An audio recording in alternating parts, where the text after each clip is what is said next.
All right, everyone. It's officially 2 o'clock on a Saturday, and that means we get to begin in Memoria, continuing with FF7. Oh, it has been a long day, just want to say. Um, so we might not hit all 4 hours today. I generally want to keep a minimum of 4 hours on in Memoria Day. May not happen today. I'm just exceedingly tired. It's been a long week. If you ever checked out my morning quickie VODs, you'll know why. It has to do a lot with work, the gym, and everything like that. Also, a couple of things on the, I don't want to say logistic, but the behind the scenes. I got a nice third monitor that I was able to turn into a vertical monitor specifically for chats, as well as keeping my my Rumble. Well, you probably can hear that in the background, but it's 2 o'clock, which means it's reset time for Nike, goddess of victory. So I got to hit my dailies real quick, at least the two ones that collect resources for you over time. They're about 100% full, so I want to go ahead and make sure I hit that up while I'm talking to you right now. So hitting two things with one stone. So yeah, third monitor, really nice, really convenient. Didn't really have the money, don't really have much of the money to pay for that kind of stuff, but I think it is more than worth it, just in the long run. And it's a nice, it's pretty decent. It was about $200. It's not top of the shelf, although I was very tempted to get. They had a monitor there that I really wanted. Nice wide curved monitor, looked really nice. It was almost $2,000. Definitely didn't have the money for that, so that wasn't going to happen. But it was really nice. And the guy that was working there asked for help. Like, hey, if you're quote unquote a expert in this area, because they call them experts. Like, hey, you need help? Oh, okay, let me go ahead and grab you an expert, right? He was trying to sell the things for me.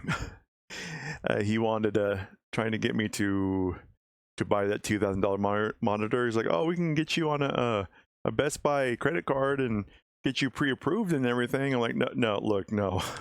I would love that monitor, but no, college student, not getting any more loans. I'm not even getting any more grants. My Pell Grants basically run out. So what money I have is money for the university, and that's about it. Anything I get from my job goes to bills. Anything left over from my Pell Grants and loans I had to take out to get the laptop that's now 6 years old and going to have to be replaced here pretty soon is yeah, that's what that loan is for. I didn't have the money to buy the computer I needed for the classes. So that was fun. And then I moved my camera. It's still in the same boom, but it's a lot higher up in the air, just so it's out of my way with the new screen setup. But it makes me look like I'm constantly looking down on my avatar, and a lot of time my eyes are closed, which is weird because I already have my glasses on, and so it already has a hard time checking my eyes and seeing if they're actually closed or not. This just makes it worse. And then I figured out why my model will sometimes, like, it looks like its teeth is shattering, because I have a goatee. So when the VTube Studio is trying to pick up on my mouth movements, it will if the goatee ever moves, it considers it part of my jaw, at least my chin. So if it moves, my entire mouth will move on the avatar, which is just stupid but funny at the same time. So I finally figured that one out. Not gonna change that. Like my goatee, gonna keep the goatee. So that's just how it's gonna be. Is there anything else? Not really. I hope you all enjoyed the music. That was from Legend of Dragoon, specifically the menu music, which was fantastic. So while I was waiting, about 5-minute warning before the stream officially started, I was just basically had my eyes closed and just doing this, just vibing to the music. It just needed it because I had to take one of my muscle relaxants when I injured my ribs a couple weeks ago during a gym visit, and that really helped. Although good news, it's been 3 weeks now, so yeah, this is my 3rd week going in. So I've been looking at my VODs from the morning quickie, and I have made some marked improvements with the way I was talking and my talking speed. And not to mention the fact that when I talk, sometimes there's long pauses, is me trying to think, then talk. Like there's some kind of weird disconnect between the link between my mouth and my brain. That has decreased a lot, so I don't have as many pauses. And then I started making shorts now. So anything I find interesting from the morning VODs or even from here, this will be the first week that I'm actually going through the in memoriam VODs for shorts or anything like that. It's going to be it's been fun, but it's been kind of tough because I had to go through almost the entire video.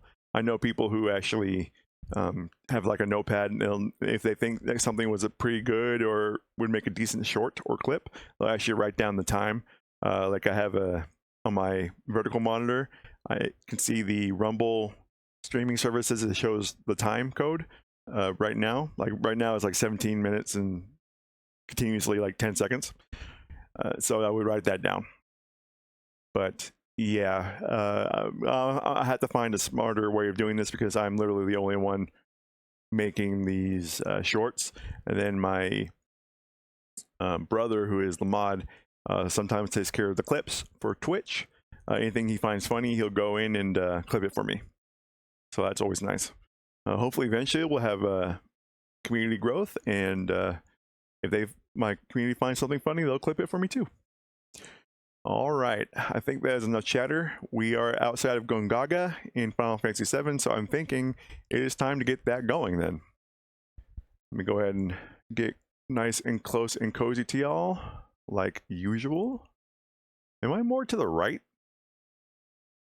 No, might be my imagination. I had to move my VTube studios to, I was going to move it up to the top monitor, but it screwed up the perspective, and for some reason OBS loves to freaking change the size of my freaking avatar depending on the size of the VTuber studio window, which is stupid, but it's just how it is, unfortunately. Oh, thank God. I was hoping that would actually appear. I mean, you can't have a Final Fantasy VII stream in memoriam without the classic PlayStation logo.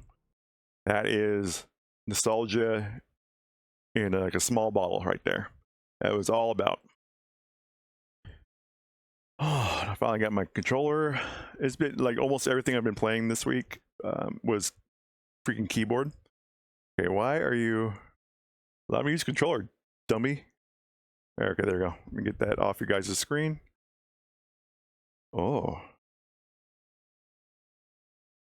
Why is it not working? There we go. Oh, I was about to freak out. I'm like, come on, we just started the stream. I don't need any technical difficulties. But we're fine now. So we should be outside Gongaga. My dumbass decided to forget Titan materia, which was the only reason we were there, besides a little bit of backstory about Zach, which they mentioned his name, right? Zach? I'm pretty sure they did. Okay, yeah, we're right here. Let me turn this down because when I tested this afternoon to make sure everything was still copacetic, I gotta turn. I mean, the beautiful thing about having now a 3 monitor setup is I can have OBS on the top, which allows me to, as long as I have preview mode on, allows me to actually check on my avatar in the preview and to why does that seem so low? Let me go ahead and increase the, there we go, that's better. Increase the volume of the game. It allows me to actually have preview mode on and make sure my avatar is in where I want it to be, because on Wednesday was playing Vampire Survivors. We had the problem where my avatar was constantly looking down and to the left, which sucked. So all the shorts that I actually made, then, okay, we need to turn it down again. Holy crap. What is up with that? After this fight, we'll go ahead and turn down the volume. Why is FF7, like the freaking emulator, is so screwy with the audio? I don't understand.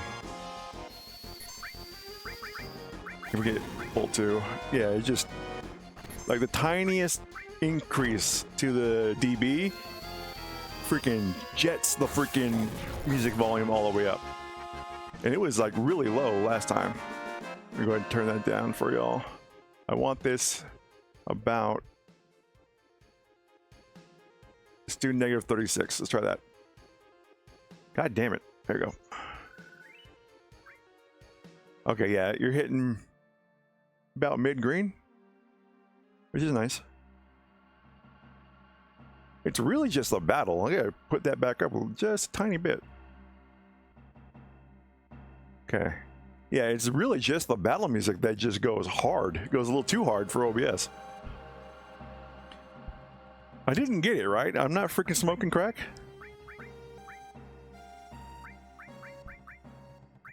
Oh, please tell me I freaking got it. Yeah, I don't see it here. No? Yeah, I didn't. Oh my god. It is too early in the day to go. You start going insane. Like, is it just because I'm using an analog stick and I'm having a hard time actually looking in the correct spot? Or am I missing something? You know, as much as I love seeing you, piss off, dude. Oh, not Cure 2. We don't need Cure 2 right now. Yeah, that's the only problem with... This is one thing I don't miss about the old games, is just the random battles. That is like one of the improvements I kind of liked about the remake and other versions of this game, is that you can decrease that. It's kind of pissed where, like, especially you're on a schedule. Like, I definitely want to get through Cosmo Canyon tonight. Oh god, there was a there's an inn in Gongaga, right? I'm pretty in the actual town itself. I'm pretty sure. Okay, right here, right? Hold on. Okay. There, okay, there we go. Good lord. Okay, that's Earth, which is Quake, which is quite nice, but I don't remember ever using it. As a kid, I completely missed it. Oh, could you piss off for like 5 minutes, buddy? I hit a death blow, which is quite nice, actually. If we go in, yeah, we're just gonna summon, just freaking destroy this thing. I know that I'm gonna have to battle a lot in the square. I'm not sure if do I want to do that, because I would love to be able to get through the first disc by the end of this weekend. Not gonna happen because this is literally the last week before school starts again. So I'm not sure how much time I'm actually going to have for streaming. Definitely it's going to affect the daily quickies, which is Monday, Wednesday, and Friday about 9 in the morning. I run about an hour, which I mean I could probably still do. However, it's I'm so worried about my classes right now that I'm just worried that I'm going to be falling behind. So yeah, I might have to nix those for at least a week or two to really make sure I know my stuff. And if I know I'm going to have problems, I need to actually, release announcements like, hey, just let you know, Morning Quickie is going to be canceled, at least for right now, until I can absolutely make sure that I'm on top of my schooling. In memoriam, as long as I get my freaking homework done.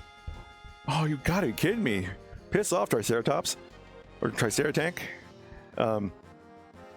As long as my homework and stuff is done and I don't feel like I'm actually in a bad way, in memoriam will continue like no one's problem. My damn camera, yeah. It's so finicky. So I have it on a boom and it's like above me, like there's about like maybe a foot or two between my face and where the actual camera is. And I'm connecting it to my keyboard. I'm connected to the keyboard that's hold on, to my little desk for the keyboard that my family got me for one Christmas because I have to use a lazy boy, so my cats have a place to freaking sleep while I'm playing a game. Otherwise they'll be up on my lap, and that's just kind of a pain in the ass. Although, you know, I do love them, but when I'm actually gaming, especially streaming, because they like to get right in my face when they want pets and stuff, and then Dodge the boy will actually freaking start doing circles on my chest, and they'll keep going around and keep stepping on the damn keyboard. And Luna, the black cat, likes to sit her butt on the keyboard, even though for some reason she didn't used to do that. She would generally actually get up on my chest, you know, start making biscuits, and then kind of just fall asleep right there, which I'm fine with. As long as she's not on the damn keyboard, that's perfectly fine. But it doesn't seem to be happening now. I don't know why they decided to be so freaking annoying, but they decided, yeah, no, we were gonna make it as hard as possible. But now they get punted off of the chair now. I picked them up and put them on the floor and say, you guys have lost your privileges. I know there's gotta be an end. Nope, like right there, Dodge, I see you right now, buddy. You can't come up here. Not while I'm streaming. Sorry, you've had plenty of hours before this while I was doing testing and all that to actually come up here and chill. Sorry, but we're on streaming time now, buddy. I love you, but we're on streaming time. Where the hell is this in? I am like incredibly serious right now. I know there's an in here. You have to be it, right? Yeah, there you go. I will dodge, buddy. Like, I'll give you a couple scratches. Couple scratches. Here you go. See, right there, a couple scratches. But now you get down. Thank you. There's not much commentary I can give about my childhood on this. Really, the only thing that's different was actually getting Titan. Like I said, I never got Titan when I was a kid. In fact, I think I missed Gongaga almost in its entirety. I went straight to Cosmo Canyon after this, or after the Gold Saucer. Luckily, the frogs ain't much of a threat. It's literally just smack them around a little bit. Yeah, there you go. Well, once we actually get to Grand... I didn't say Grand Canyon, did I? Cosmo Canyon. When I get to Cosmo Canyon, then yeah, we can start discussing that. Well, not much has changed. I guess I got not really lost per se. But okay, I forget where Cosmo Canyon is in the desert region. And I went up to Gongaga. That's where the Gold Saucer is. Oh my gosh. Okay, let me try to remember. From Gold Saucer, is it over there to the left? Because I think Nibelheim's to the north.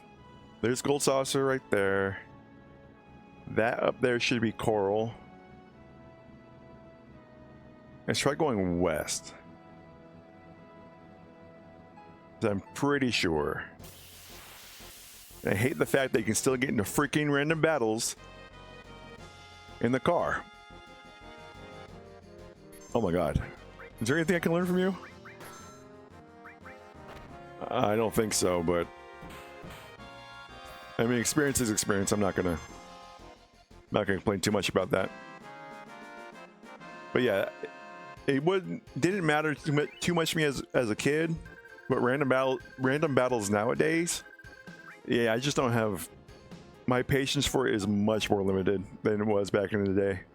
Like I said before, when I was a kid, random battles means I was able to spend more time with a game that I loved. And although I love this game to death, I got plans, man. And freaking random battles is kind of very much antithetical to my plans. I got a schedule that I want to hit. I gotta hit this, I gotta hit then Remake, and then I gotta hit Reborn before Revelations come out.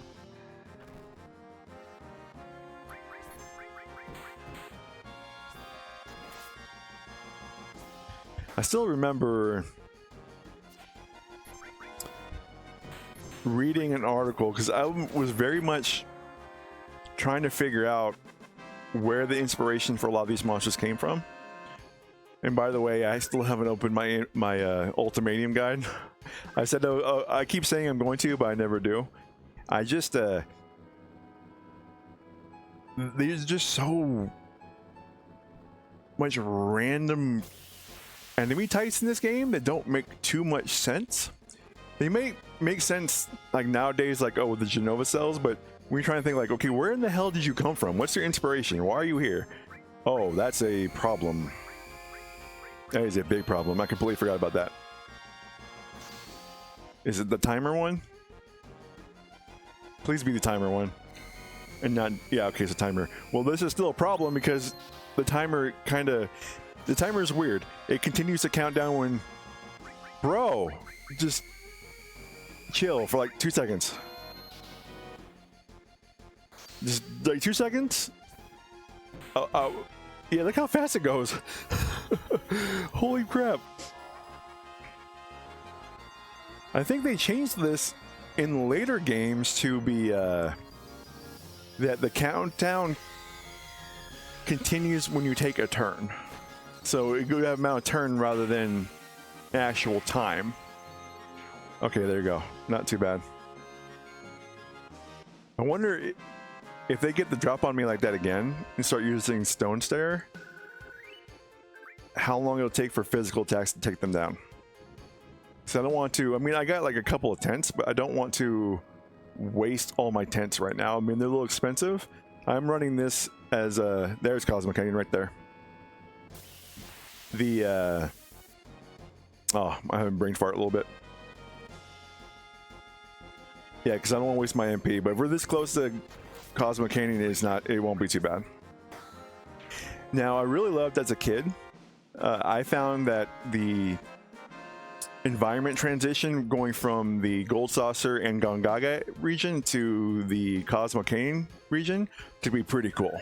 Because you had very sunny in the region to the north, but when you go to Cosmic Canyon, it starts getting a little bit darker. To show like, yeah, like right here, it's getting more autumn color, which I think is a really nice effect. And to this day, it's very elementary, very rudimentary. It's not as impressive today, I will admit, but it's a really nice touch in my thought process. So I'm not sure if I remember this happening as a kid, because that's obviously a town there, right? For Cosmic Canyon. So I got out of the buggy and went in. I'm like, oh, cool, new town.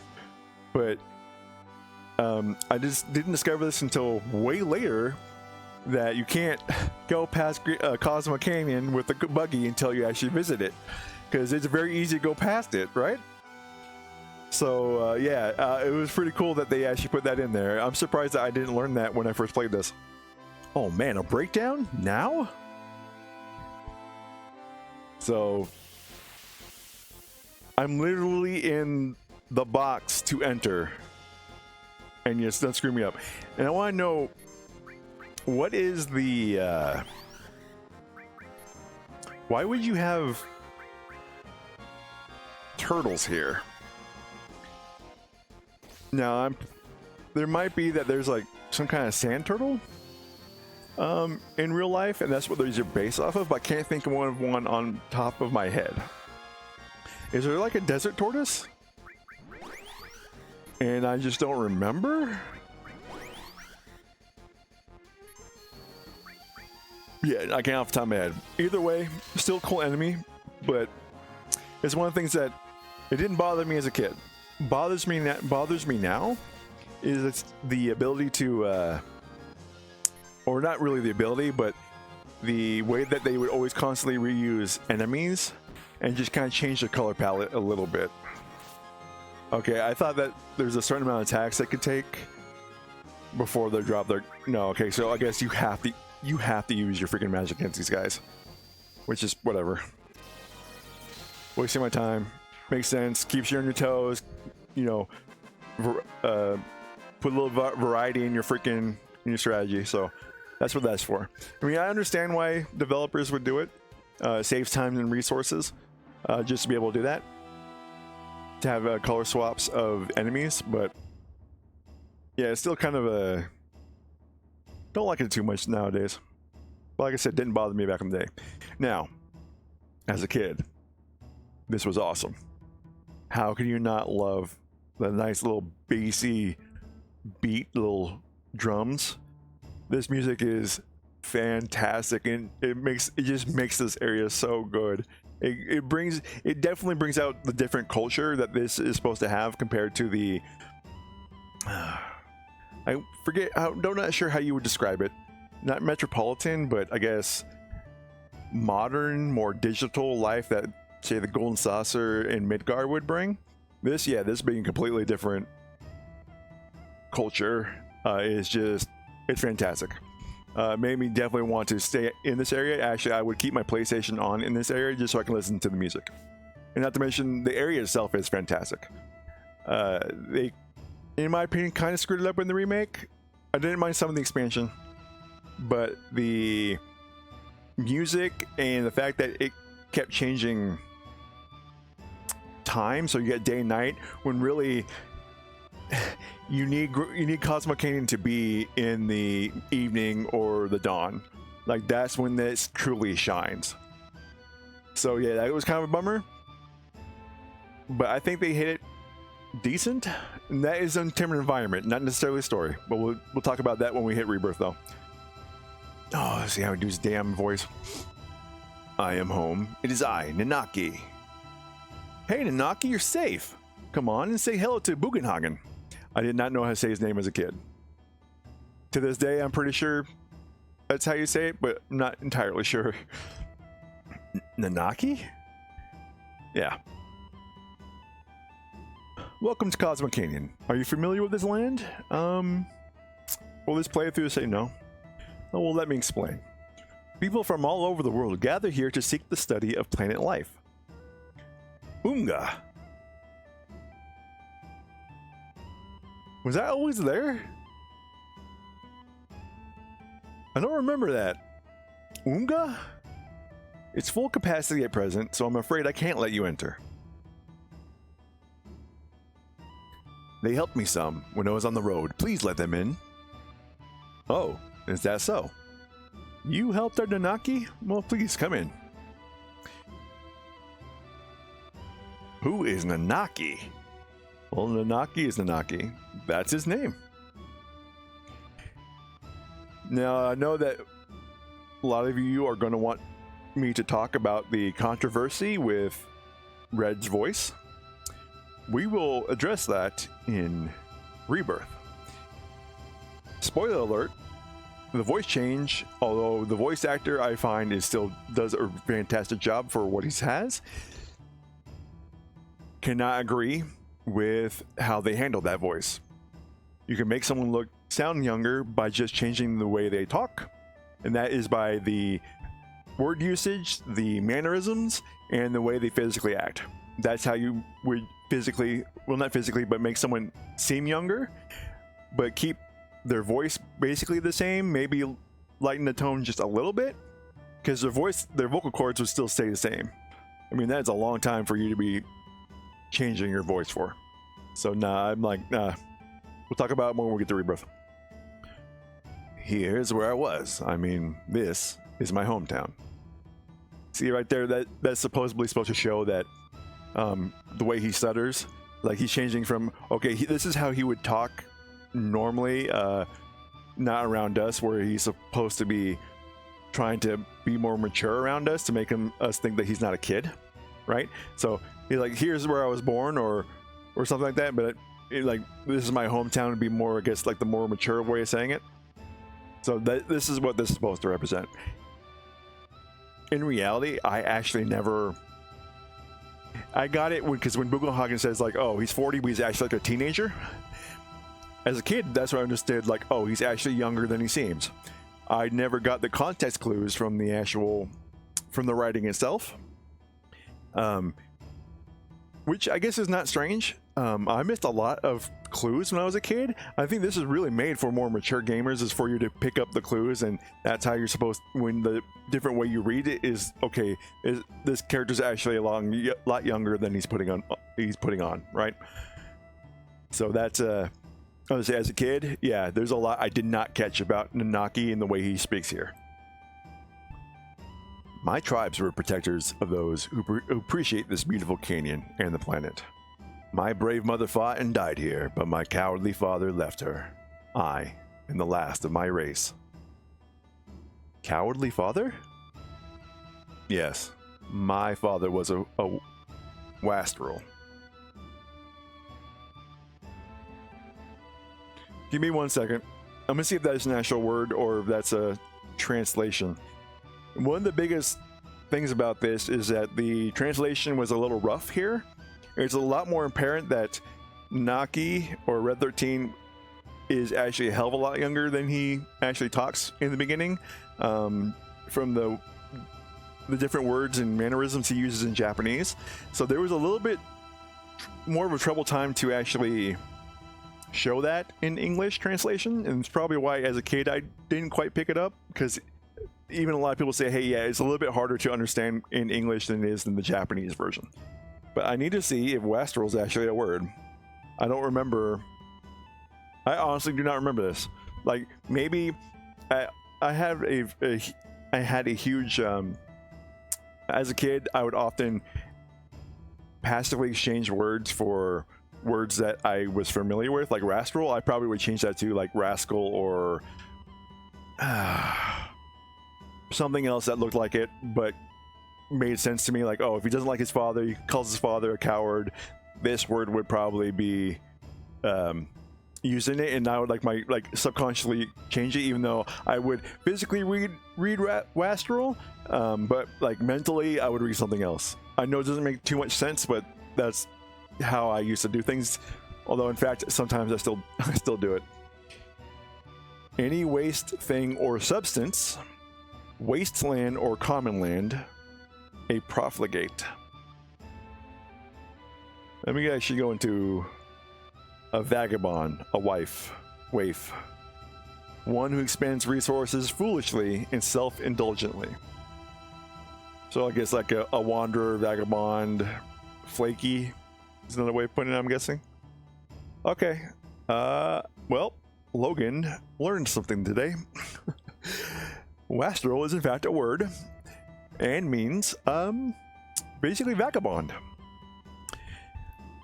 And I would understand why people didn't fully understand that you're supposed to see Red 13 as younger through the way he speaks in the text. Because wastrel is not something I think a teenager would ever use. And so the mission I inherited from my ancestors is to protect this place. My journey ends here. Sorry, I just noticed that I was talking really fast again and slurring my words. I'm gonna try and work on that again. Hey, Nanaki, you're home. Coming, Grandpa. Ooh, that hurt my throat a little bit. Ooh. Well, that's perfect. Why don't we take a break too? We can meet back here in a while, okay? Yeah, this is so cool to check around, because it's completely different from what we see where I used to live, because I lived in the city. So seeing anything like heavily natural was always nice to see. A lot of my friends at the time, their parents and their grandparents had a lot of Native American memorabilia around. They loved paintings that had to do with Native American life. So this was pretty much what it reminded me of. So this is Cosmo Canyon. Quite a mysterious place. Have you come to seek the study of planet life? Yeah, I heard there's an awesome observatory here. I'd like to see it if I have a chance. Yeah, really, I love the bonfire scene that's coming up. It almost brings you like humble. It makes you reflect in and of yourself while the characters in the game are actually reflecting. Yay, Nanaki's back. It's all thanks. Try that again. It's all thanks to this flame. This fire is called Cosmo Candle. It has burned for generations. It is a holy flame that protects this canyon. I heard once it only went out once, long ago. The elder said something horrifying occurred, but I really don't know much about it. I believe that's when the Gi tribe invaded, if I remember correctly. The only thing I didn't like about it is these stupid ladders. I mean, it makes the place very unique on how you would actually get into households or the way you would build the city into the face of the canyon. But when it comes to pre-rendered backgrounds, it's a pain in the ass to get anywhere. Hello, looking for anything in particular?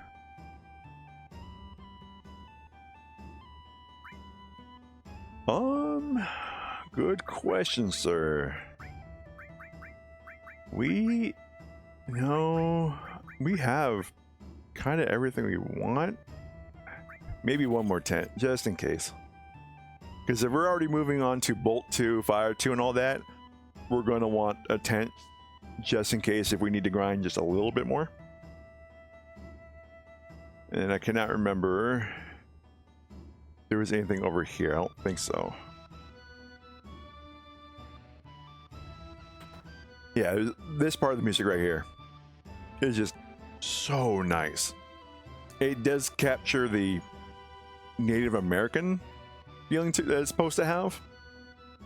It just, it brings chills to you. It hits the goosebumps, the hair on the back of your neck, not in a frightful way, but just, yeah, it's nice.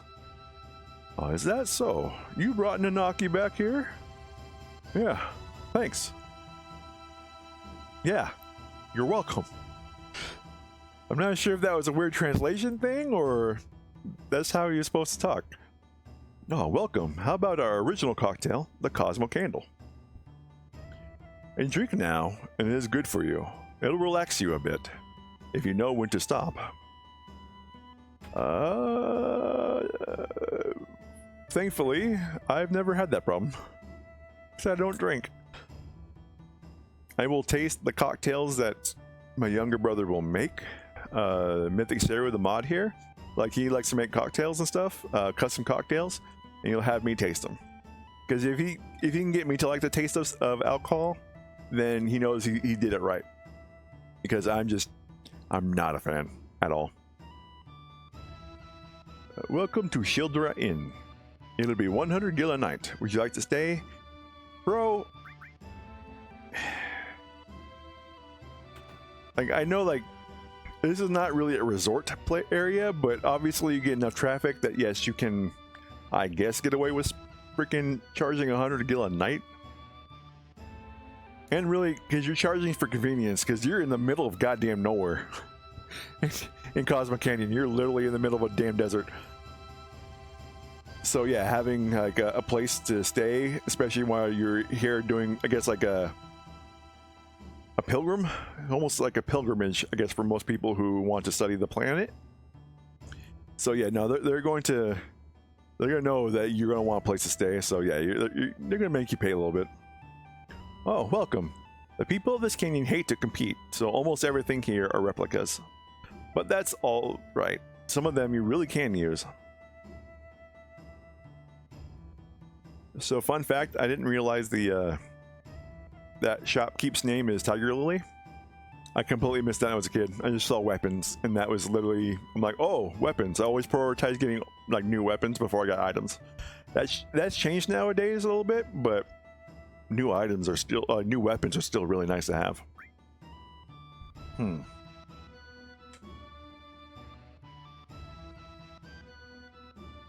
Is it time to get rid of the Force Stealer?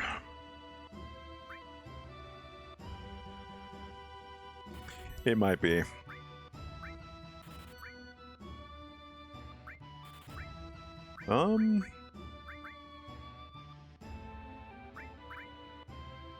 Let's see. 1, 2, 3, 4 need it. Do I want to get... Am I by myself in my party? I am, so I can't really go out and grind some more money because I kind of want to get everyone's weapon here. But I mean, while we're here, yeah, there you go.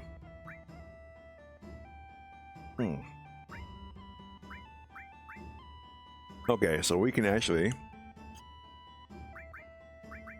put an all in here and put my restore back. Cool. Cool.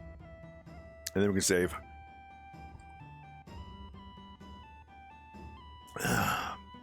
Sorry. I'm still not used to talking on hours on end, so my throat gets a little parched. Feels good though. It's actually really nice to just be able to talk. I don't get that luxury all too often, especially where I work and can't really talk too much in classes. So being able to kind of just talk in general is quite nice. Not that I don't have people I can talk to. Like I don't have too many, friends outside of my family, but I can always talk to my family. I just not a huge talker, so nice having an outlet. Where did I put it? I know it's around here. Forget. I think we have to talk to them before we actually head down to this area's dungeon. I'm pretty sure.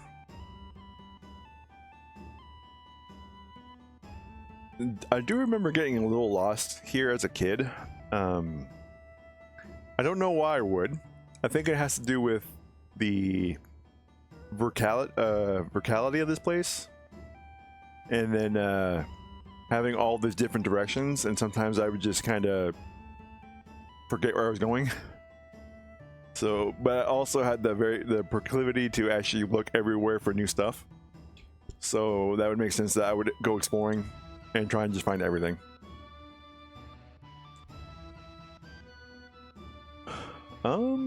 Yes, I'm coming. Are you here to shop? Yep, that's right. Oh, is that so? You're here to shop? Oh, I'm sorry. We hardly ever get any customers, so... Oh, but I do have confidence in our materia.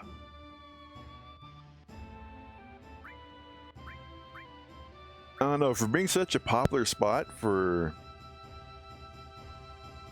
Sorry, I just heard a pop. Okay, I have to invest in some kind of pop filter that's made for these Audio-Technica headphones. Because I'm popping a lot. I gotta figure that one out. Okay, I really need those pluses. So we might have to grind out. Because those are really nice for like tanks and then mages. Like I was saying earlier, for a place that's supposed to have a lot of people who are interested in the planet, you would think there'd be a lot more people at the materia shop. I mean, definitely in the remake version, they really show that this is a big pilgrimage place. It makes a little more sense. I feel that you wouldn't have too many people because in a society that's all about modern technology, the thought process about the planet itself, and I guess in this context, learning about the life of the planet, since the planet is really a living being in Final Fantasy VII, so that you would kind of go away from learning about it. So you know what? Probably in this Final Fantasy VII, the original, that makes sense why they wouldn't have too many customers. Oh man, I am so busy. I need more help. Mummer complaint.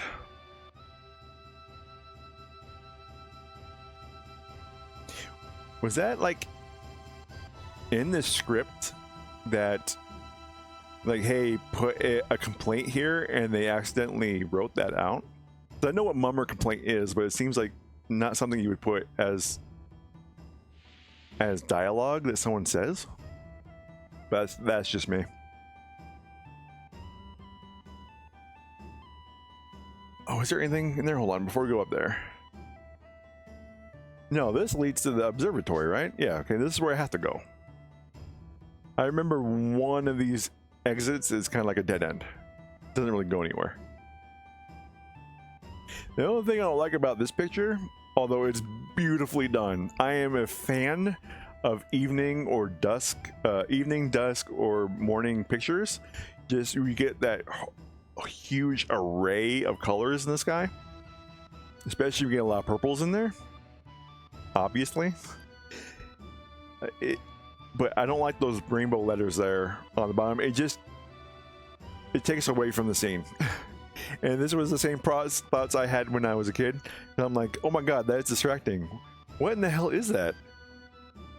And it was just so out there. Like, it kind of pops away from the environment so much that I thought, like, oh, there has to be something behind this gate. So I spent a lot of time trying to figure out if I could get behind this. But I don't think you're supposed to be able to.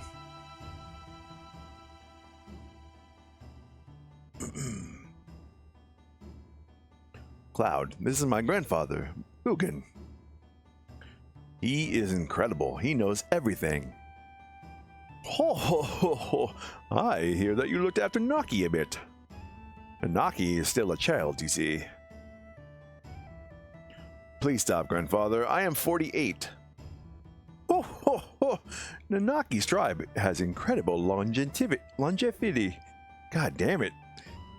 So you see, his 48 years would only be equivalent to, say, that of a 15 or 16-year-old in human reckoning. 15 or 16? He's quite very deep. He's quiet and very deep. You thought he was an adult? Grandfather, I want to be an adult. I want to grow up to be able to protect you and the village. Oh, no, Nanaki. You can't stand on your own yet. To do that now would destroy you in the long run. Reaching up into the heavens, threatening to snatch the very stars from the great city of Midgar. You've seen it, haven't you? Well, that's a bad example. Looking up too much makes you lose perspective. I guess in a way of saying, if you focus too much, I guess, to the future, focus too much above where you're standing, basically in areas that you are not occupying, or where you are more looking to the future or in dreams rather than the now, that your perspective will actually shift and may not be great for your current situation and can actually make things worse. So kind of try, it's important to look to the future and plan ahead, but it's important to figure out how to reach those things with the now, and how to make sure you survive, have everything you need to be able to live and to thrive and to reach those goals. So it's like, yeah, it's good to think about the future, but make sure you're actually living in the now and planning. When it's time for this planet to die, you'll understand that you know absolutely nothing. When the planet dies? Oh, it may be tomorrow or 100 years from now, but it's not long off. How do you know this? I hear the cries of the planet.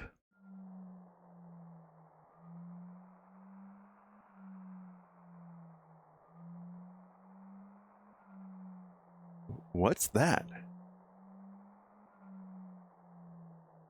The sounds of the stars in the heavens. While this goes on, planets are born and die.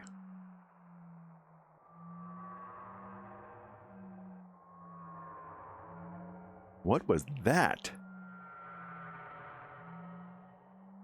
Oh, that was a scream from this planet.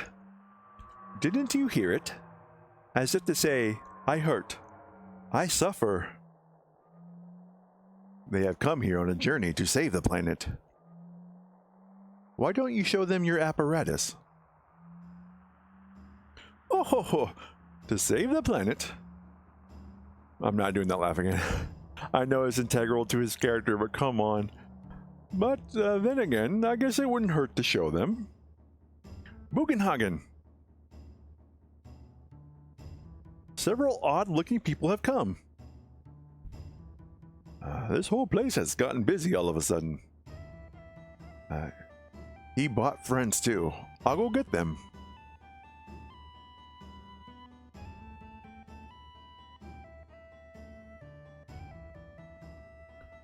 Cloud, please call one of them. only 3 people can fit in grandfather's machine. So it's hard to describe what I thought about this scene when I was a kid. As a kid, you don't really think about this kind of things, about the creation of other planets, other stars, about space. You might think that space is cool, all those little twinkly lights up there, as well as the moon. You never think about the relationship between each of the celestial bodies, how it affects each other, and how it kind of keeps a cosmic dance of very delicate balance. You never think about, as humans, to have the modern technology that we have. I mean, we have to do some pretty gnarly things to the planet, like fracking, or some other comparable actions that we need for the minerals we need to make our computers, or the solar arrays and everything like that. You never really think about that kind of things. And although this game presents a very much slightly mythical form of this problem, where the planet is actually alive and apparently can scream, it does bring a very, like I said, humbling and reflective experience to it. By it, I mean like your own life, your relationship to the planet, the relationship of humans to the planet, of other animals to the planet, and to humans from humans to other animals. It's very scary. I think as a kid, like I said, I don't remember too often, but this was very scary to me. Obviously, I understood that in this setting, the planet was alive, and that Shinra, by extracting literal soul juice, what the planet uses to create us and other animals and other living beings, to use power. I mean, it flew over my head a little bit as a kid, but to think about it now, that is terrifying to a degree that I just can't fathom. Like, the literal soul, the literal life is being used and extinguished for the living. It's like the utmost form of the strong taking advantage of the weak, in a way. That's what kind of pops into my mind. So this as an adult is insane. And you can obviously see the parallels to modern day technologies, like you have oil, like right now, to be able to make the batteries for electric vehicles, as well as oh my gosh, I'm looking at one right now from across the street. My neighbor has one. It's the solar panels on top of their house. To make those is very hard on the planet. Like, the extraction process is no joke. Produces a lot of chemicals. It produces a lot of poisons. It's really bad. So yeah, it's insane.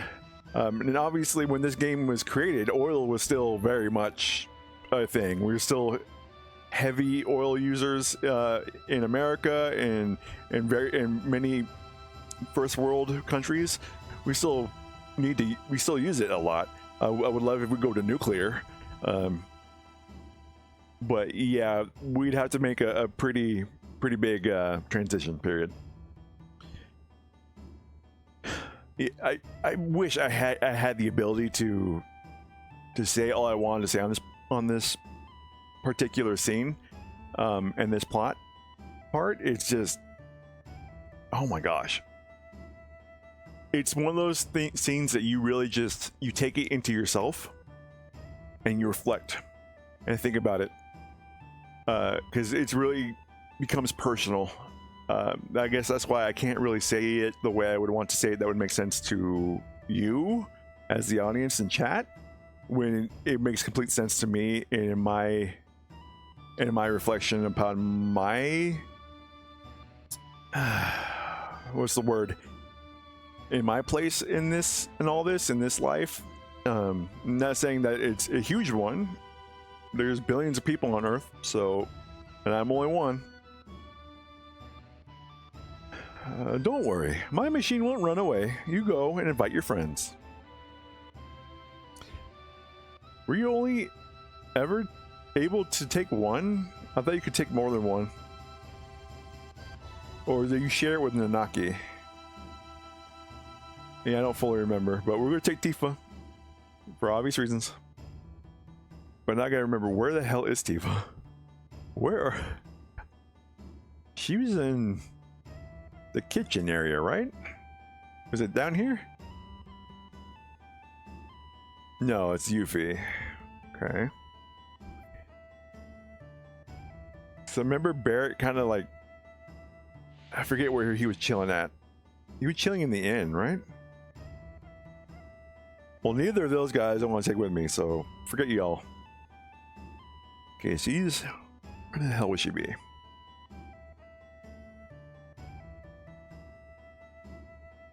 Oh, good lord. We're back here. No, Barrett's back here. Okay, this is where you're at. That means we want... Tifa, where in the hell are you? I do not remember. It's been that long. Okay, Tifa would have to be in the inn, right then? The bar, that's right. Didn't she name one of her drinks after the Cosmo Canyon? So obviously, yeah, she would be here. Are you going somewhere? Oh, you can take two people. The hell's I smoking? Alright, ladies, go learn about the universe and all that curtails it.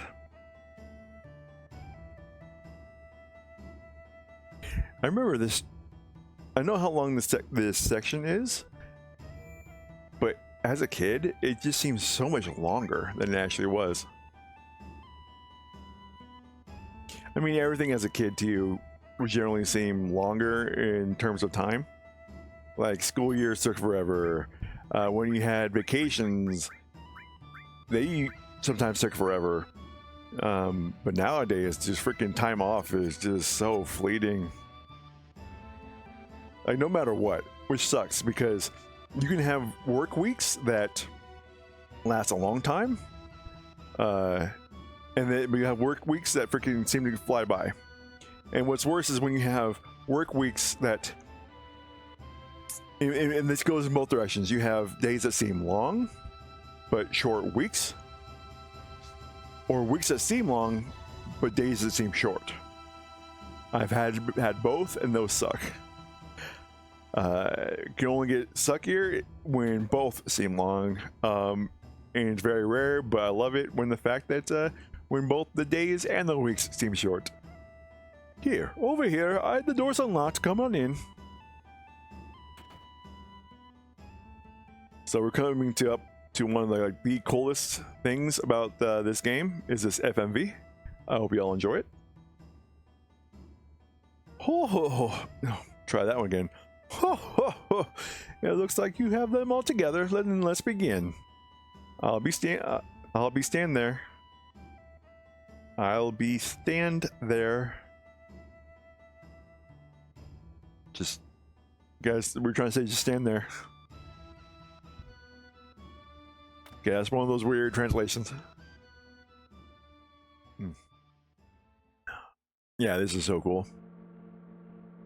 Dude, when I was younger, and this is about the time that we would actually go on field trips to auditoriums, where you would sit in basically a golf ball projector, and you would have shows like this that would go over planets.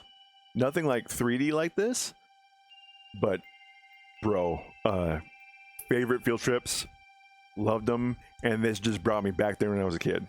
Even brought me back there right now, like freaking nostalgic overbomb. So pretty. It's just like the real thing. Yes, pretty good. This is my laboratory. All the workings of space are entered into this 3D holographic system. Let me move my freaking mic back so it stops popping. Hey, a shooting star!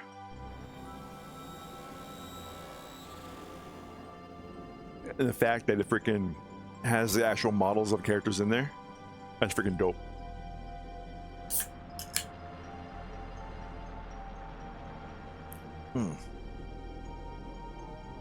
Can't imagine myself as a kid being able to stand in a 3D holographic universe simulation.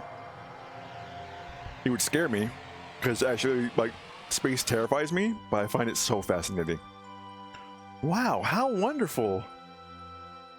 Oh, yes, it is something, isn't it? Well, let's get to the subject. Freaking even now, I would do this in a damn heartbeat. You say, hey Logan, you want to go to a 3D holographic freaking planetarium and just be able to stand in the middle of it and look and learn things? I'm like, yeah, hell yeah, in a heartbeat. I would stop the stream right now and go if I got invited right now. You can forget it, man.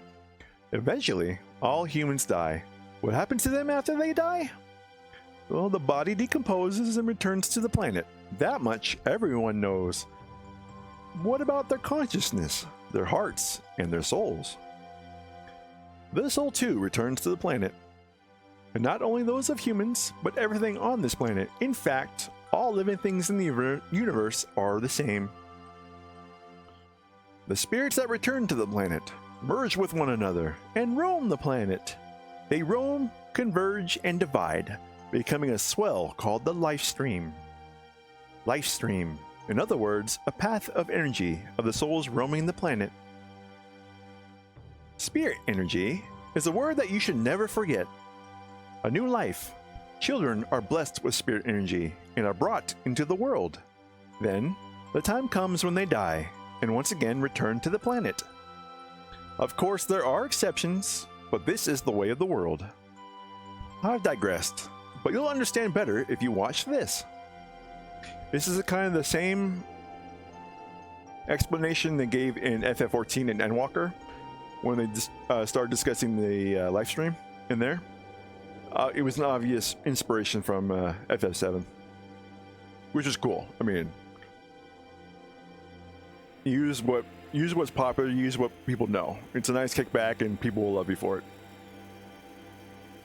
Back when I feel 14 was worth loving. Even if a lot of people didn't like Endwalker, I thought it was still enjoyable. Not perfect, but enjoyable.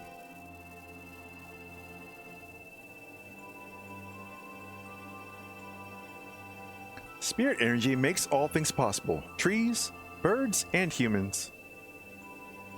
Not just living things, but spirit energy makes it possible for planets to be planets.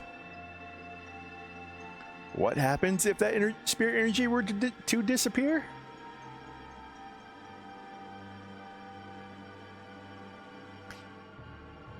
I wonder if Endwalker took inspiration from this concept right here, stealing the energy from the planet, and that's how the hell is that other energy called? Dynamis? Well, you would know. Dynamis. That's what. Basically, how Dynamis was able to take over is because the I forget the name of the original energy was basically like drowned out and replaced with Dynamis, and that's how you got basically the end times in Endwalker. Oh, hit my. Okay. These are the basics of the study of planet life.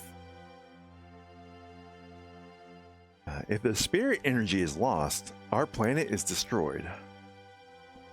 Ho, ho, ho. Spirit energy is efficient because it exists within nature. When spirit energy is forcefully extracted and manufactured, it can't accomplish its true purpose. You're talking about Mako energy, right? Everyday Mako reactors suck up spirit energy, diminishing it. Spirit energy gets decompressed in the reactors and processed into Mako energy. All living things are being used up and thrown away. That still a freaking terrifying thought. Oh my god. Like, completely destroying what could be. Like, that could have been life. And you're literally using it to power your TV. That is freaking nuts. Spirit energy gets compressed in the reactors and processed into Mako energy. All living things are being used up and thrown away. Okay, sorry, I just said that. In other words, Mako energy will destroy the planet. I know this has been asked before. But what is powering this? What's powering the holographic planetarium? Like, are you using steam? Are you using some kind of alternative power source? Or are you using Mako 2? The story of the planets and those who lived with them. You want to know more?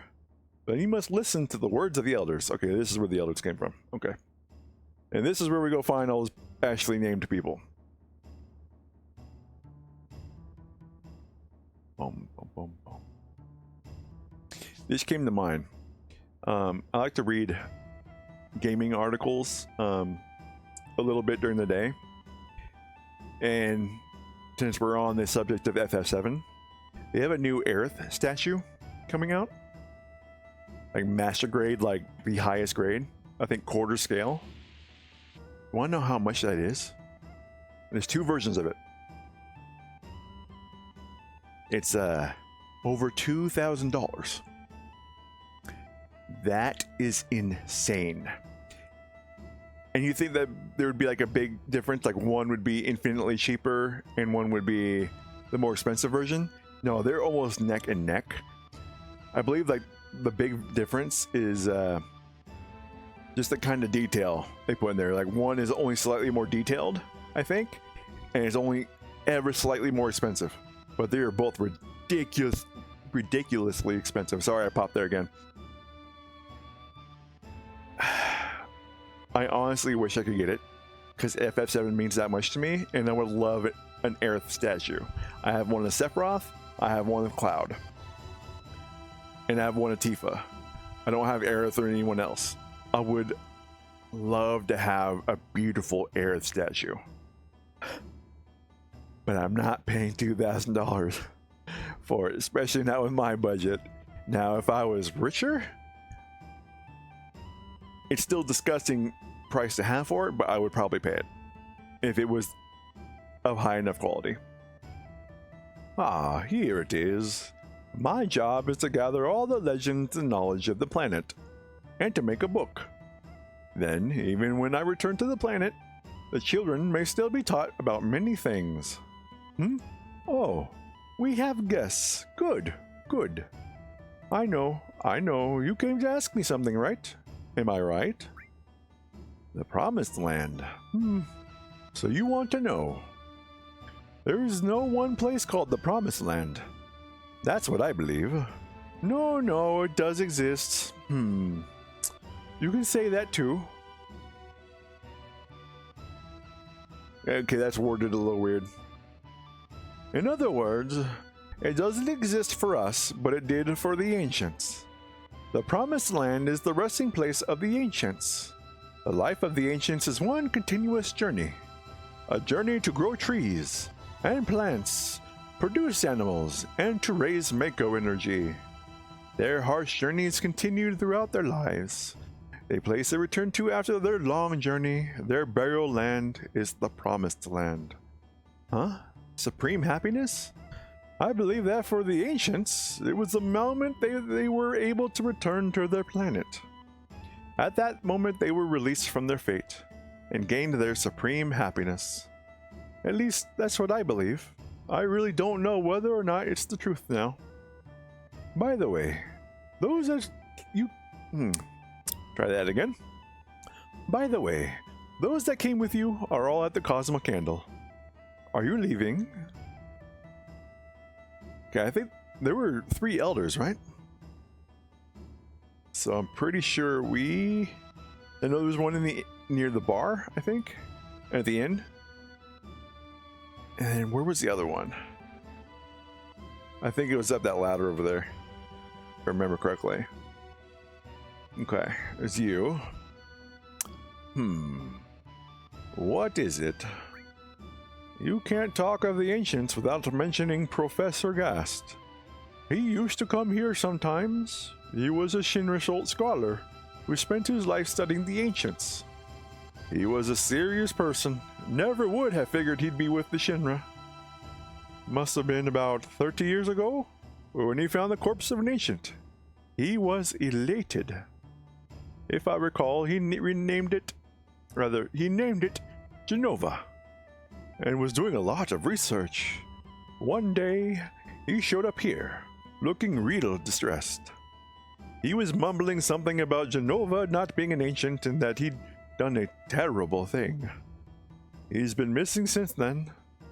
I heard that he never went back to Shinra.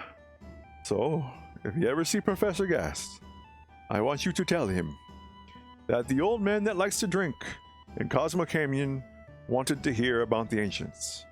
Well, there's a lot to talk about, but most things about the ancients are all legend and folktales, and no one knows the truth.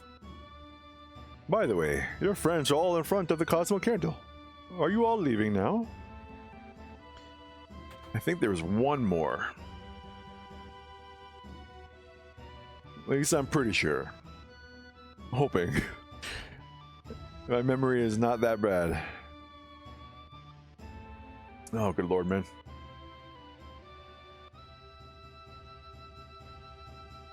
Besides that Aerith statue, there isn't too much. Actually, let me go ahead. Yeah, let me go ahead and rest right now. There isn't really too much news about Final Fantasy right now. I mean, we want to talk about Revelation, but right now we're kind of at a standstill until Revelation actually comes out. I mean, we are eventually going to get more details, but the only thing we really know is that if you've watched my other streams, is that damn camera. Okay, I gotta turn you just a little bit. Nope, wrong way, wrong way. Ever so slightly. There you go. This is how I naturally sit, like a weird angle, so I'm guessing that's why my model will start looking like to the bottom right. It's because of the way I sit. But yeah, it's from my morning quickies, like it talks about Kitase being not really happy with the way that they approach things in the original, in terms of corporatization, dealing with companies like Shinra, eco-terrorism, and all that, which, I mean, I'm not really going to repeat myself, but they really shouldn't be embarrassed too much about it. I mean, the people love this, so there's no reason, you know, if you're going to be embarrassed, is probably the reason why the remakes are the way they are. Because you're making a remake and you're embarrassed about the current state of the old one, then of course you're going to change it. So that, and then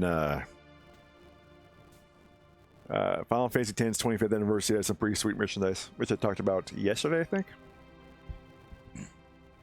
Excuse me. Cloud. Bonfires are funny, aren't they? They actually are.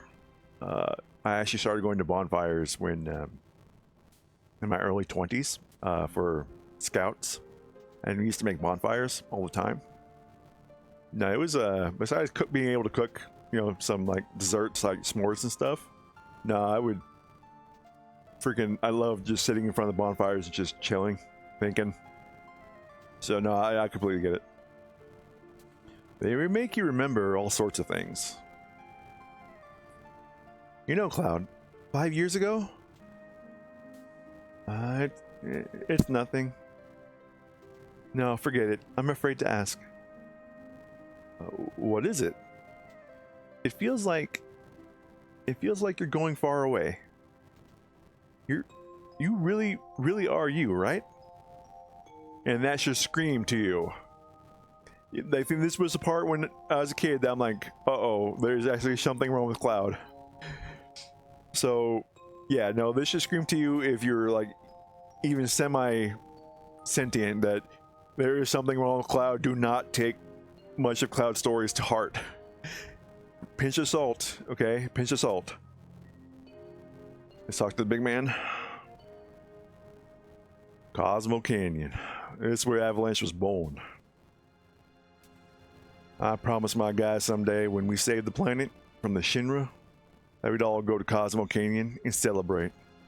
Biggs, Wedge, Jesse. Now they're all gone. Died for the planet. Really? To save the planet. Barrett was talking the entire time, right? That was in Cloud and I just completely screwed that up. We all hate the Shinra. Do I even got a to go on? I was all screwed up. Will they ever forgive me? Right now, I really don't know. But I know one thing. If there's anything I can do to save the planet, or the people living on it, then I'm gonna do it. I don't care if it's for justice, or revenge, or whatever. I don't care. Let them decide for themselves. I'm gonna do it. Again. Avalanche is born again. Freaking love this character, man. Freaking love Barrett. Top 5 of all characters of all time, man. Cannot go wrong. Before we hit Red 13, let's go ahead and talk to everyone else. What a boring place. Just like I thought. I want to go somewhere. Let's go find some materia. And that's literally all she has to contribute. Like I literally said before, I never got Yuffie when I was a kid, so I missed this. You know what? Kind of wish I still missed it. But strangely enough, I prefer her in this game than I did in Remake. She was just a little overbearing in Remake and Rebirth. Right now, yeah, she's very bratty and a little self-centered, but you know, figure out why she's a little more self-centered and why she's like this, but I don't know, I just prefer it. But boy, does she still piss me off. You know, I wonder how many years it's been. Gosh, it brings back memories. Strangely enough, that's probably the best of the Scottish accent you're gonna get out of me. Also, let me read that again. I wonder how many years it's been. Gosh, it brings back memories. Strangely enough, okay, so I do remember this from when I was younger playing this. But now when I really have to analyze it now, I completely neglected to remember that he reveals that he's been to Cosmo Canyon before. And you gotta think to yourself, what would a robotic cat and Moogle be doing at Cosmo Canyon before? So obviously, the human. You gotta think, okay, what human is controlling Kate Sith and would come here? Now, if you know who it is, this actually helps explain why he thinks so much different than his compatriots in Shinra. You know what? I don't think I ever thought about that before. There you go. That's why I'm doing this. Alright, heirs. I learned a lot. The elders taught me many things about the Cetra and the Promised Land. I'm alone. I'm all alone now. But we're here for you, right? I know, but I'm the only Cetra. Does that mean we can't help? You know how powerful that is? Do you know how much better that is than the freaking Rebirth? Where she starts going off about the Cetra in front of all those people. And I'm surprised that many people said that she wasn't a croc. I'm like, we just take it from your word that you're a freaking Cetra, literally an extinct race? Are you kidding me? That they just took her from her freaking words? But just that.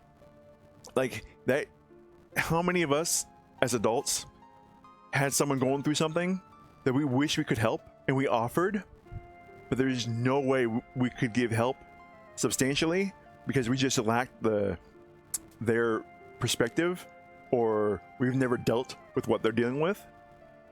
Like, Aerith wants them to be able to help. Like, she could use it, but she knows that they can't. Like, literally feeling alone in a group. as a kid, could not relate to it at all. But now, I can. I felt that this morning. Like, strange enough, like, I wish I could explain it. Not too ready to explain it right now, but I'm literally in bed. I'm like, this was the feeling I had. Like, not being able to communicate, not having any friends. Hell, my dream was to actually have a wife and kid by now. And I don't. Like, I have my family, I love my family very much, but it's just, you still feel like alone, but technically you're not. It's a horrible feeling. And you wish you could like explain yourself, but you know that they probably wouldn't understand. Nor could they really do anything, because really it's up to you to fix it. They can't really help you as much as you would want them to. Dude, I'm a Tifa dude. I'm a Tifa guy, but these are the moments that you're like, you have to appreciate Aerith, and you have to appreciate the story writers for this game. Are you kidding me? I mean, you know what? I need to clip that because I think that's a lesson that everyone needs to hear. So this is going to be a clip, and I'll make it into a short. I've been trying to figure out what shorts I'm going to do for In Memoriam. Here we go. It was around 1 hour and about 31 minutes in for clip. Okay, there we go. Nah, it's just, that's why we're playing this, man. This is why we're doing it. Just keep hitting it, man. Damn it, I gotta hold my throat when doing his voice. Long ago, when I was still very small, we were all around this flame. No, never mind. What happened? It's about my parents. When I talk about my mother, I am full of pride and joy. And that's fine, but when I remember my father, my heart is full of anger. You really can't forgive your father? Of course. He left mother for dead. When the G tribe attacked, he ran off by himself, leaving mother and people of the canyon. Come, Nanaki. There's something that you need to see. Sorry, I skipped that. I just realized I was like leaning to the left, but like I'm trying to look around my camera. This place may be dangerous. Cloud, will you and one other person come with us? Okay. So I'm probably going to bring Teefs. And then we're going to have everyone be their own white mage for this one. So while we're here, because I have to go to the bathroom, I'm kind of doing a little pee-pee dance in my chair. I'm going to go ahead and hit this one up. We're going to go get a silver armlet for you. Right now. Oh my god, you have nothing. Oof. Fire.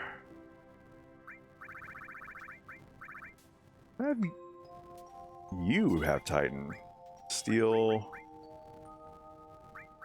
Stew. All end.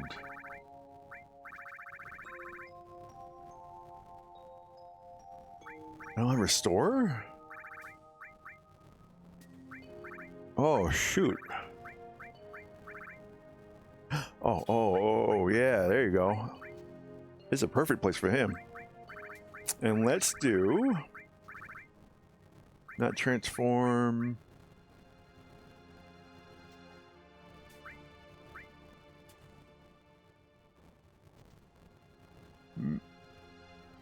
Will that help?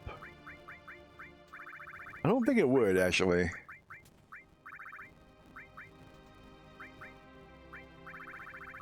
Let's do poison.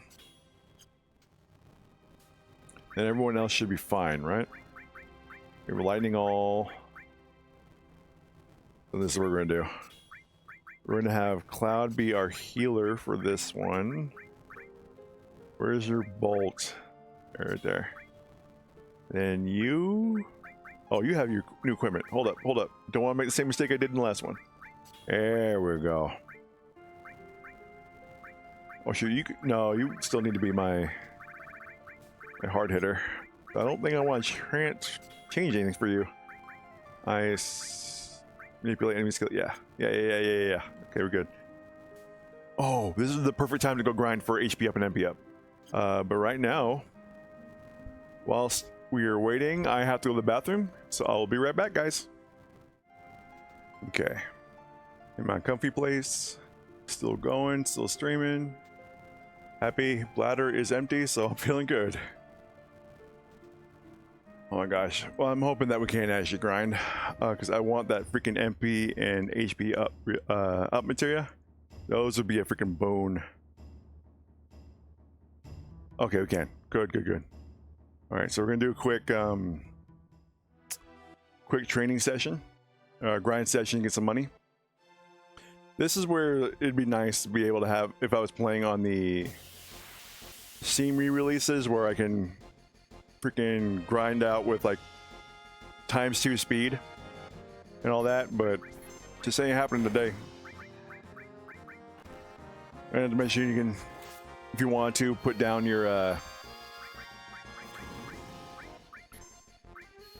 you can put down the freaking random battle rate, but in this case we're going to want it up so we can do the get all the money. But I freaking forget why there's a freaking robot here. I don't understand how this makes sense. It basically called back to earlier conversation. Like, are you freaking kidding me? But funny enough, in most cases during like grinding sessions, I like to talk about random crap. Ain't much to really talk about too much. Like right now, I'm balls deep into my Nika game because it came out with a couple of new story chapters, but we won't be really discussing that really today, because I kind of want people to go watch, go play it themselves, or at least go watch it on YouTube, because the story is actually really good in Nikke. The oh, I got a weak fire materia. Yeah, it's just really good. It's just a gacha though, so you're kind of screwed with in story unless you actually go unless you actually are able to get good enough units, and in most cases you probably wouldn't right away, so you kind of be stuck in story, which sucks. I hate when that happens. It's the only reason I don't like a lot of gacha games, is because they're freaking so the story is locked not only through like dailies, not dailies, but you have like limited stamina per day in the game. Hold on, let me move my camera a little closer so it gets my mouth movements a little bit better. There you go. Also, eventually I have to turn on the light here. I noticed that when the light goes down a little bit, that yeah, it makes my mouth like hang open all the time, which is not what we want. But yeah, gacha games now, it's just, I hate the stamina system. I hate, you know, having to wait like freaking 24 hours for a stamina bar to pull up all the time. And then, yeah, it's just a pain in the ass. Oh, you're about to get fucked. I mean, it gives me time to actually help with Red 13's leveling, as well as his limit break. Does he have another? Oh my god, what are you doing? I forget what what's your deal? Oh, turbo either. Hell yeah. We're gonna, but anyways, from Nikke, why I brought it up first place, because I lost my damn train of thought like 2 or 3 times now, is that I've been looking up memes, because generally a lot of people like to talk about the cool memes or whatever they found, and I'm not really that person. I mean, I'll look up memes here and there for some, like, jokes, or to, you know, for some smiles, like when I really need them. but I generally don't seek them out for the streams or anything. But what I've been getting into is Doro again. So if you don't know, Doro is a meme from Nikke, and it's basically like a little gremlin version of the character named Dorothy, which is one of the. She's not a very strong unit nowadays in the game, but in story-wise, she's part of the Goddess Squad, which is like one of the strongest Nikke squads of all time. And it's based on her. That's why they call it Doro, short for Dorothy. And she's like a little white gremlin. So originally, God damn, Red. But originally they were, she was supposed to be like a freaking just a little gremlin like threw pipe bombs at you. Am I missing? Why am I having such problems here? But yeah, that's originally what it was, right? And then what came about is that someone made a damn animation that had to do with oranges. That's why Doro is now seen with oranges a lot. That is the saddest damn animation in the world. And now Doro, instead of being a pure gremlin, is now very wholesome. I simultaneously love and curse whoever made that animation,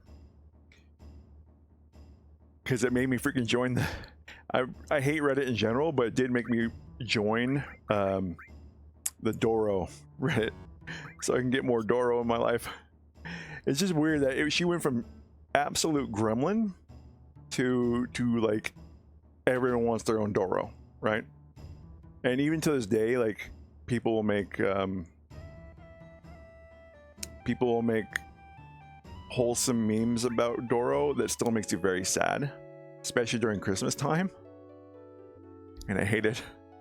I actually had to delete because I saved the picture of one of the stories about Doro and Christmas, along with a character named Pina, I think it was.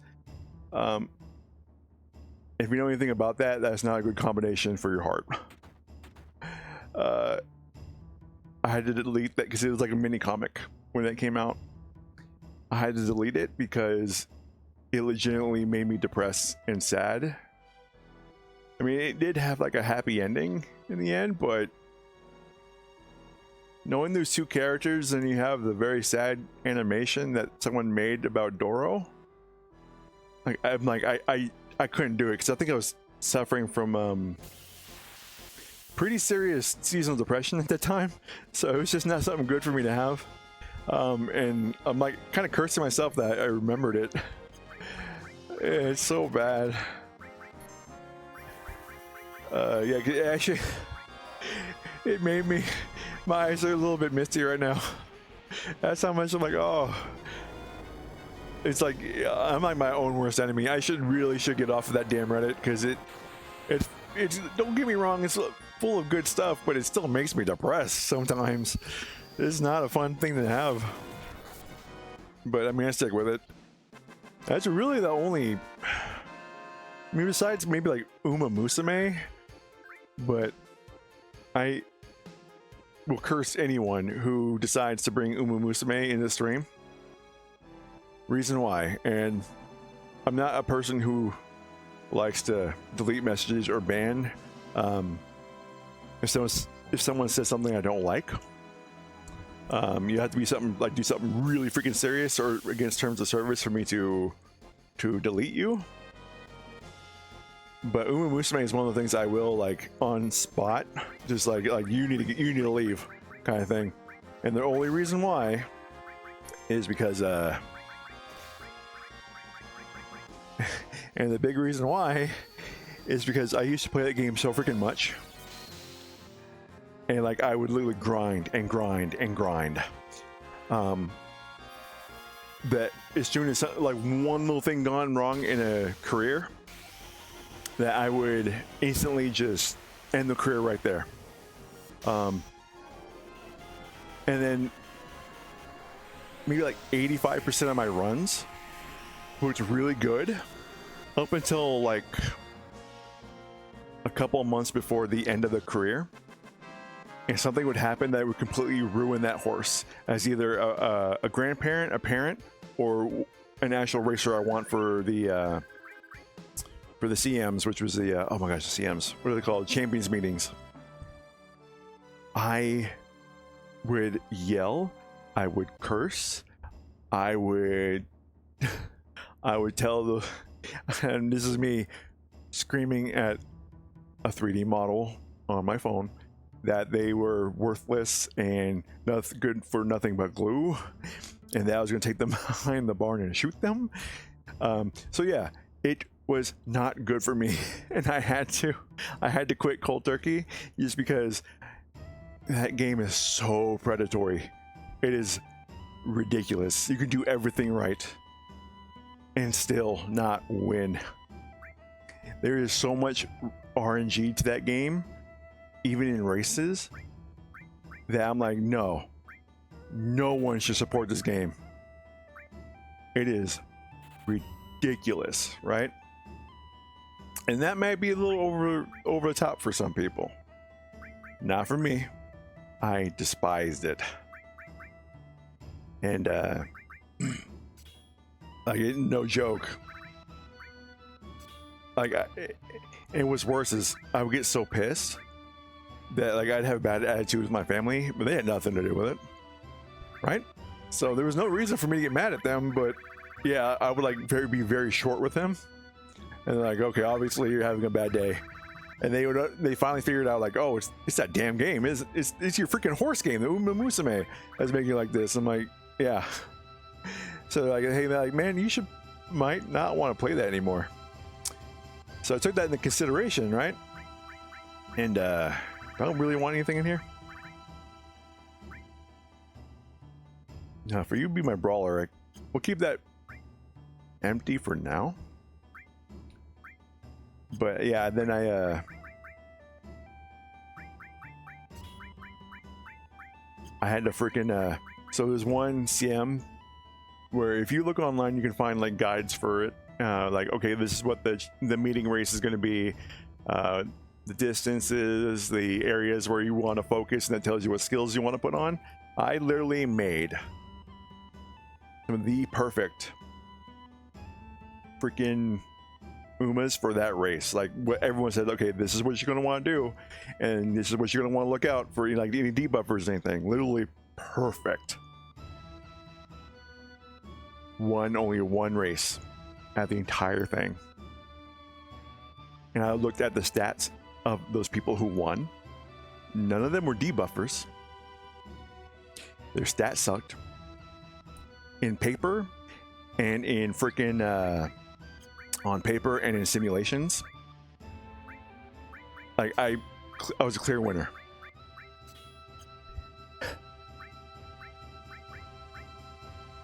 I don't know. No, let me say it again.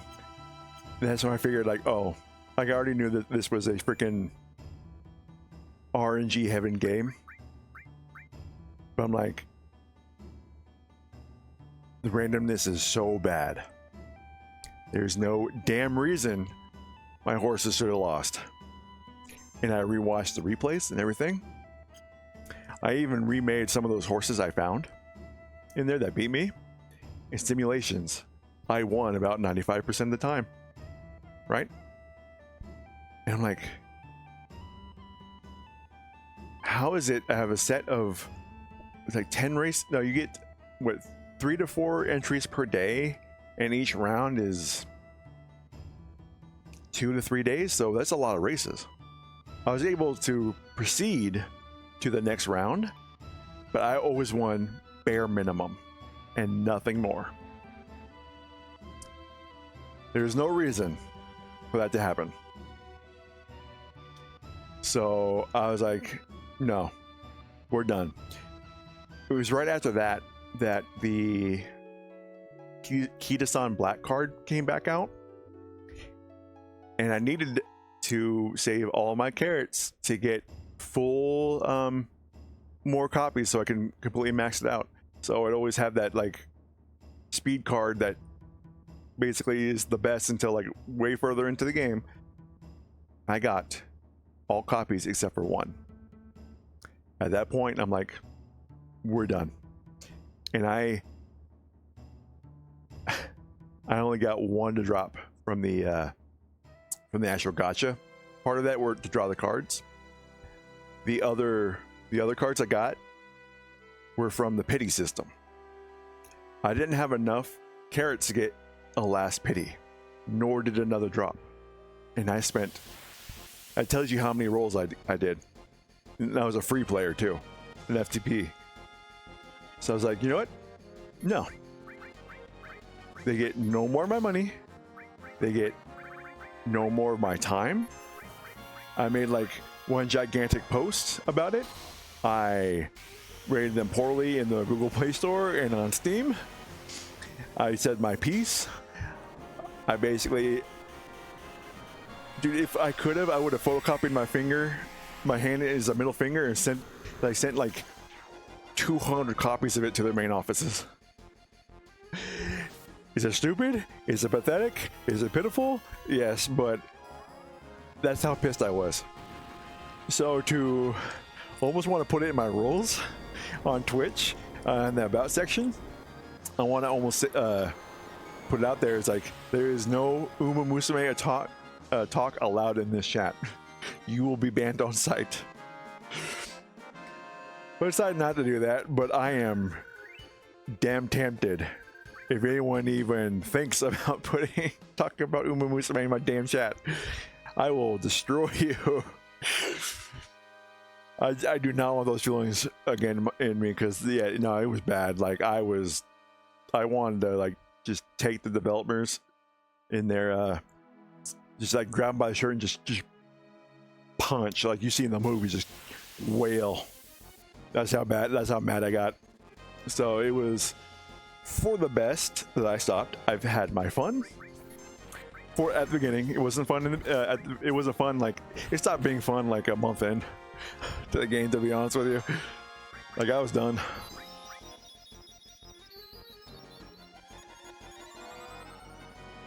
You want to come again? That was ridiculous.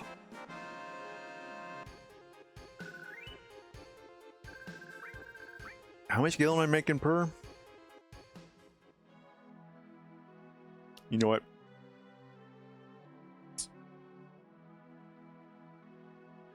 Let's just grind for the weapons. I feel we can just grind for the weapons real quick. I don't think I'll grind for the materia. Oh, I don't ever plan on using really Kate Sith and all them, but just in case. Look, I don't care, bruh. Oh well, I'm completely talking to the wrong people, so shame on me, I guess. I completely did not know that freaking enemy could take away, like, was it 2/3 to 3/4 of your MP in one go?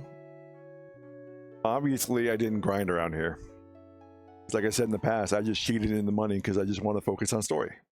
But I wanted a very realistic play of the game, like how when I first beat it. And this is, you know, hell, hold on, I think we need to talk to this poster. Yeah, there you go. So this is, yeah, a mini game, the Turtles Paradise mini game, where you have to find the posters all around the world, and if you're able to, you can go to Turtles Paradise and Wutai and get something special. I think I've only done that mini game once, and that was a couple playthroughs after when I first got the game, and I never did it again. I don't remember it being worth it, to be honest with you. But that could just be me. And it also doesn't hurt that to get try and level up Red's sled, or is it not sled? His limit break.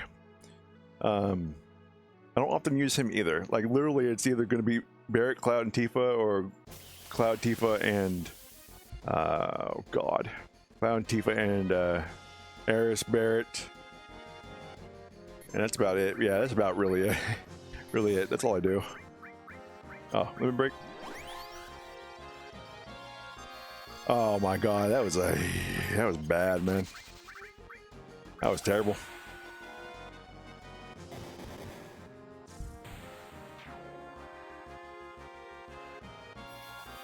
I was hoping that wouldn't happen.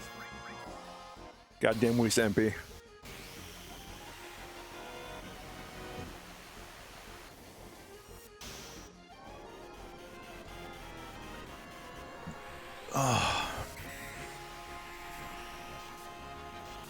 Yeah, sorry. This is one of this is my tired time. I know I'm like, hey, keep talking, but I'm like, I just want to kind of enjoy the cutscene. I enjoy the graphics. This is what it was all about back in the day. Just me sitting here in my I think when I was a kid. Let's see, where was the PlayStation? The PlayStation was located in a cubby below our TV, and we had it run the wires behind the TV. There wasn't really like a, you know how nowadays the there generally would be like a hole for they can put your cords through, that like if you had like a, back then would be like a VCR, I guess DVD player, and then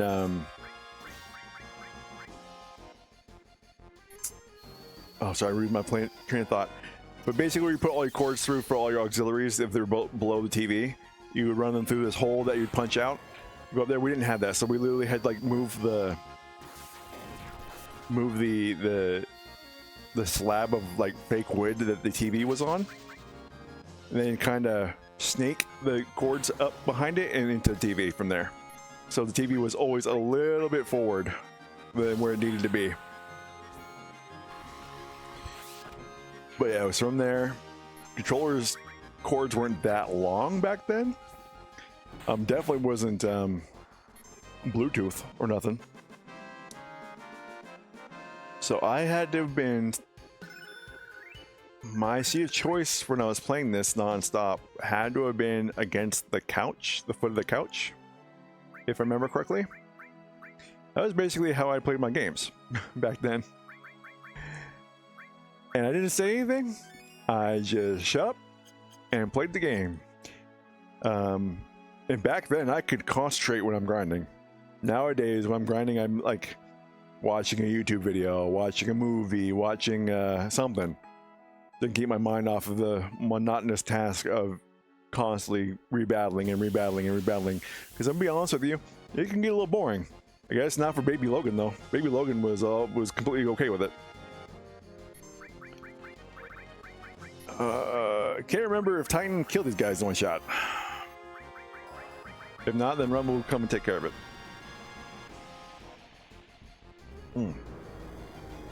Nope, didn't even really like reading books back then, which is funny because I could read at a decently high level back then. Like one of my book reports I did in the 6th grade was on Moby Dick. So the way that we did book reports in my 6th grade was that below the windows and kind of near the heater, because we had a heater that I guess was it a radiator. I don't remember what it actually was, but it ran along the wall, and above that were the windows with the window shelves, not shelves, seals, shelves. Let's just call it shelves. So on those shelves, right below the windows, was a whole bunch of books, a huge line of books. And what we're supposed to do every month was choose one of those books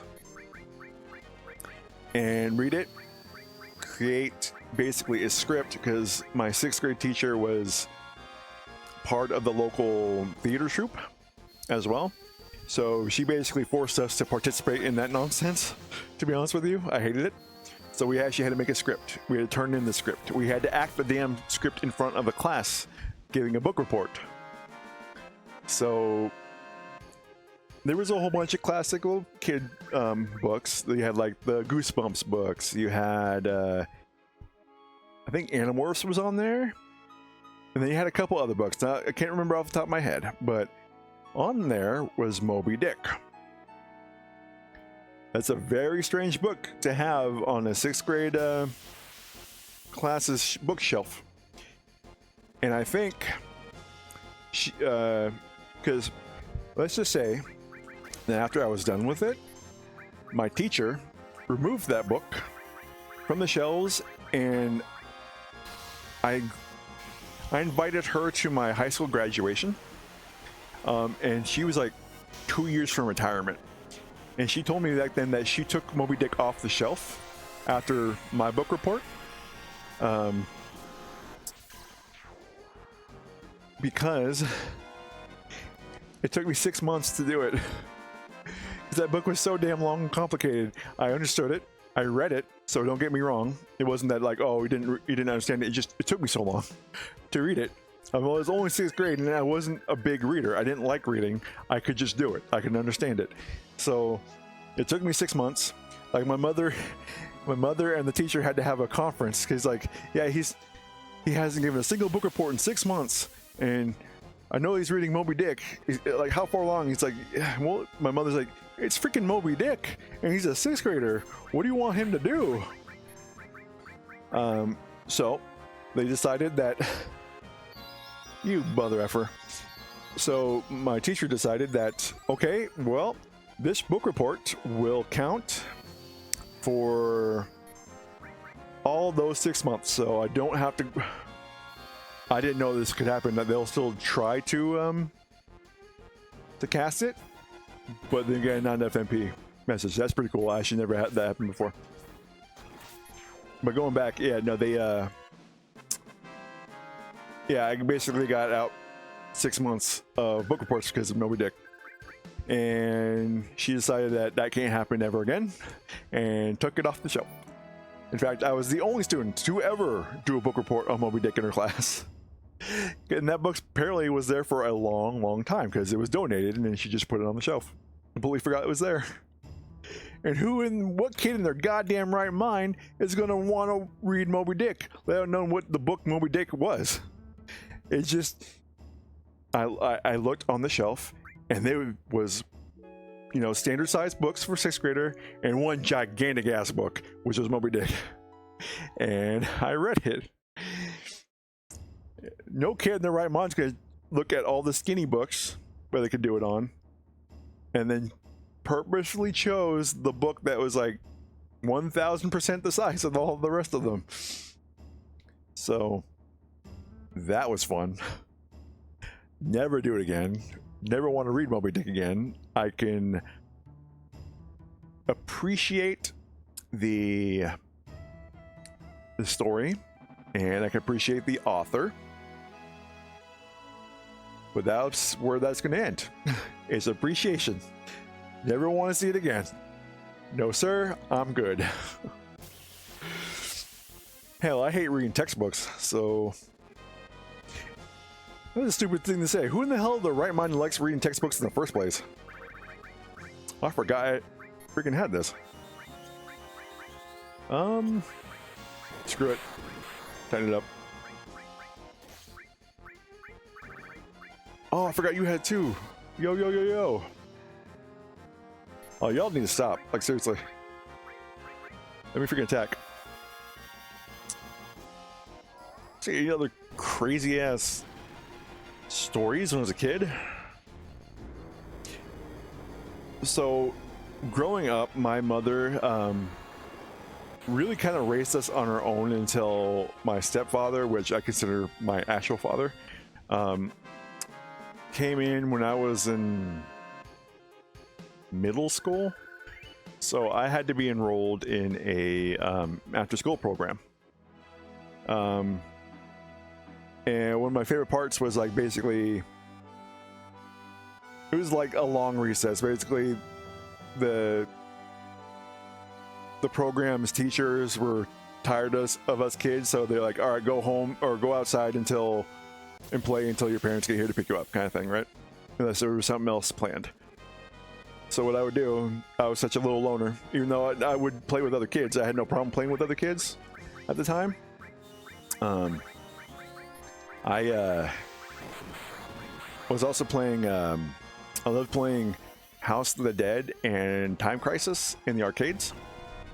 So I would go around like pretending I was playing those games, so I go around the playground and up the hallways during that time in the after school program and make like shooting gun noises and pointing guns like pew pew pew pew pew, which is crazy nowadays. If you find a kid doing that, they'd probably suspend them. I'm like dead serious. But now again, the teacher thought it was hilarious that I was doing that. But I'm like, nah, dude, forget like recess, forget climbing on the playground or something. Now I'm gonna freaking play Time Crisis and House of the Dead in my head. Yeah, I did that for a long time. Actually, I didn't stop until like, oh my gosh, when would I have stopped? So I was in that program for a long time. I think the 6th grade. I think like right before I got out of elementary school was when I stopped doing that. That tells you, man, I had imagination for days. Cartoons, everything. So, just simplest thing would just make me go into like La La Land and just start thinking crazy ideas and stuff. I guess that's one of the reasons why I wanted to be an artist so bad when I was growing up. And I practiced for a while. But I had to stop practicing for, I can't remember what reason it was. And then all my contemporaries and peers were just, they freaking outgunned me in their skills. I'm like, okay, it's just, in the art world, you gotta be good. Otherwise you're doing it for the fun. You're not gonna make money for it, right? So like, I'm like, all right, like I have to do a completely different path. The hell, I forgot I had an alarm on.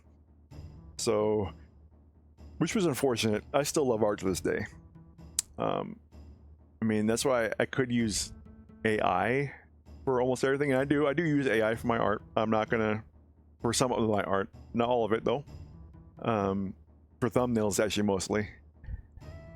But I do also commission new art from others. And I love traditional art, and I love people who would, I like collecting different art styles. And that's why you'll probably see that a lot of my custom art doesn't follow the same art style. They generally come from... Did I ever buy your silver Barret? I did it again. Why am I so stupid? It's lightning, I guess.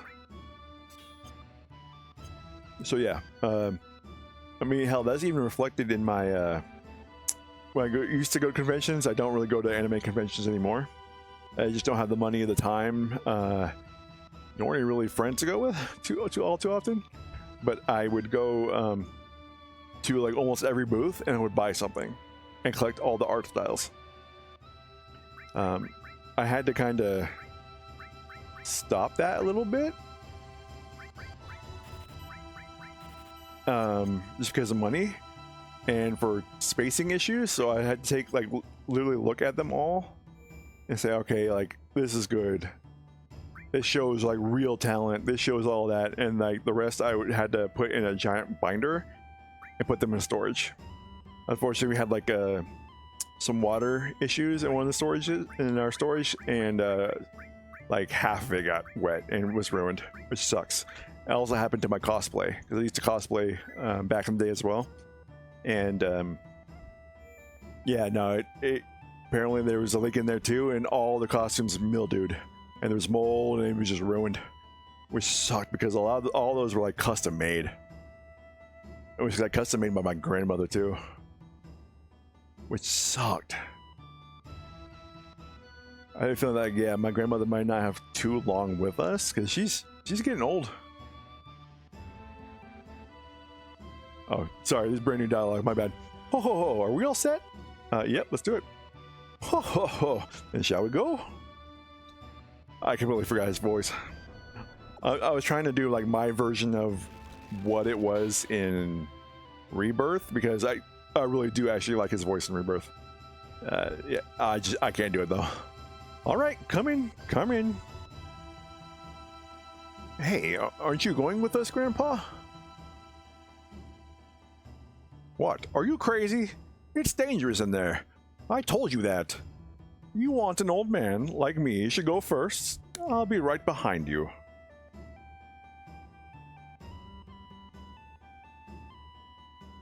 Oh, Lord.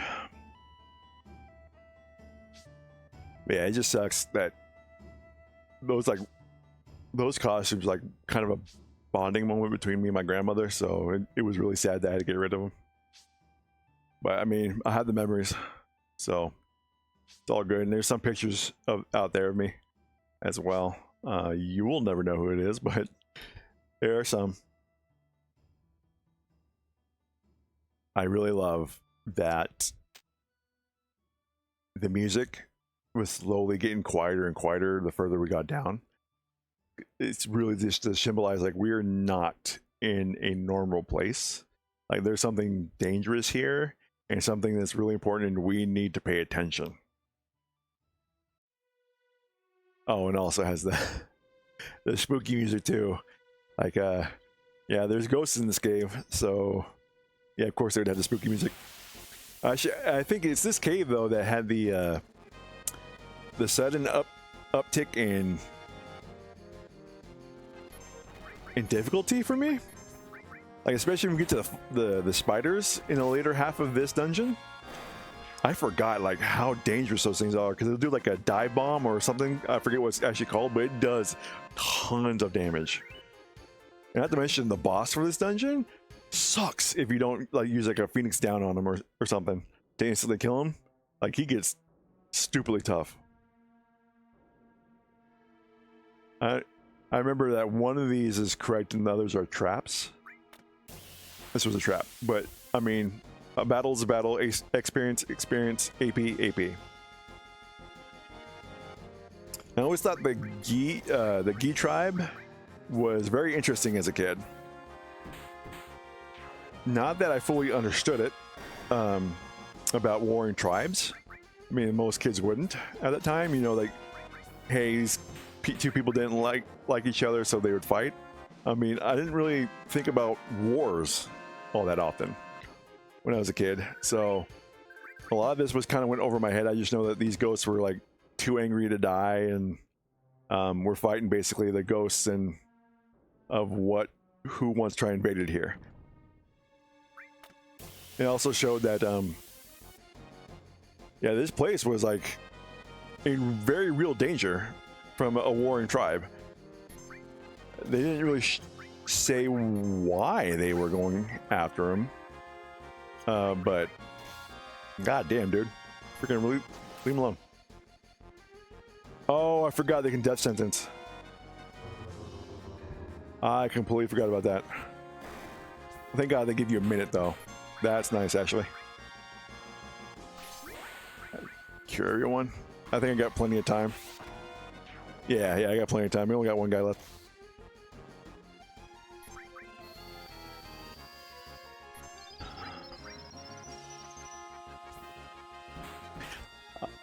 Technically, I think this was the hardest dungeon for me back in the day.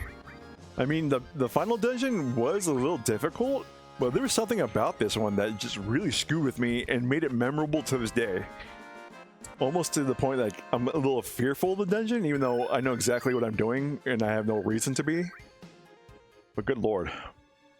I think it might have been the boss. Like, this was like the first boss I think I actually failed to, if I remember correctly. I know there's a couple areas I did die to before this, but as like, when I'm talking about the actual boss, yeah, no, it was that's where it was at.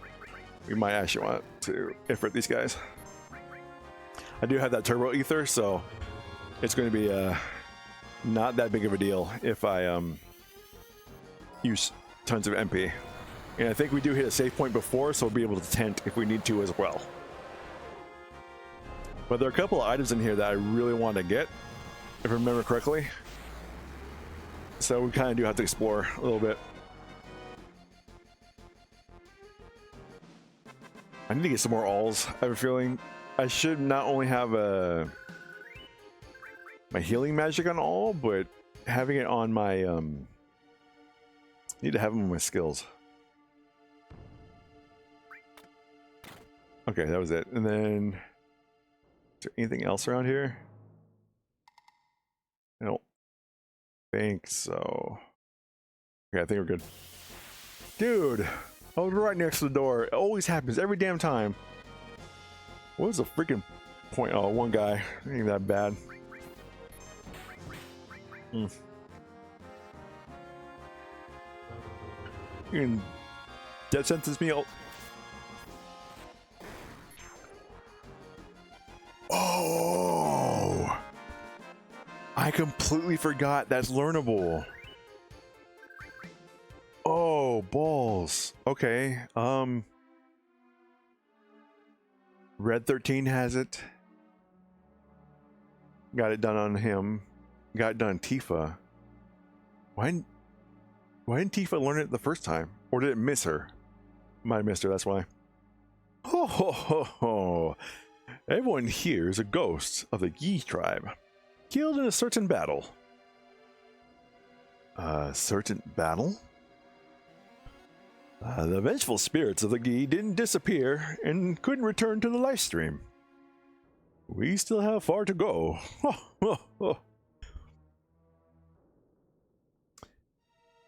You know what? Probably should save it for Rebirth, but I prefer it where the Gi tribe was just... They were just a warring tribe. That was it. There was nothing special. They didn't have any like overarching importance to the plot. They were literally just a tribe that attacked Nanaki's tribe, and that's Nanaki's backstory. And that was it. That's all they needed.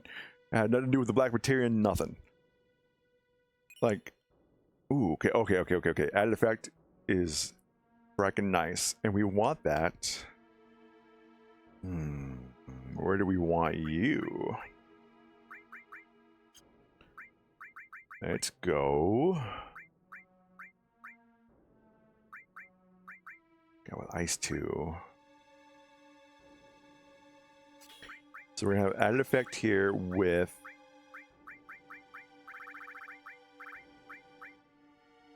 Mini. That's gonna be real nice. We don't need manipulation right now, so I'll go ahead and put that ice on that one. We're not gonna need yeah, we're not gonna need the manipulation right now. There's only a couple of places we need to manipulate, and one of them was back near Junon, near the Fort Condor. Dude, as a kid, I could never get that part of the puzzle where you have to walk on this grease-looking stuff here. Because if you don't, it'll send you. You can't stop walking, and you can get you'll hit into a trap. Oh, come on with the back attack now, though. Come on, dude. You're wasting my time. Have to force me to use all this bullcrap.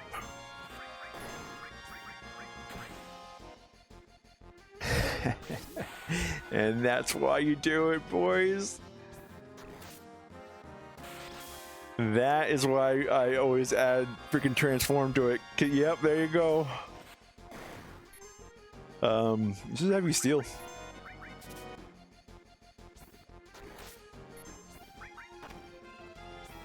Oh, I'm like, frogs do not take less damage than usual, do they? It's literally... Oh, sorry about that. It's literally just a frickin' what do you call it? Just because of the back attack, right? At least I'm pretty sure.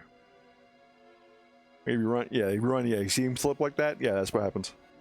You can run going backwards like that, and you won't hit anything, but yeah, no, it's something you really gotta worry about when you're, damn it.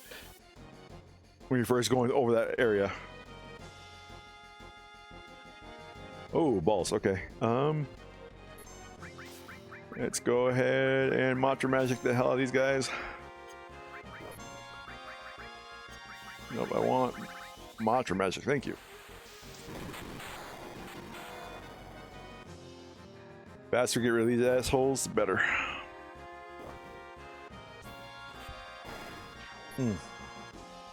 Yeah, I should take care of it.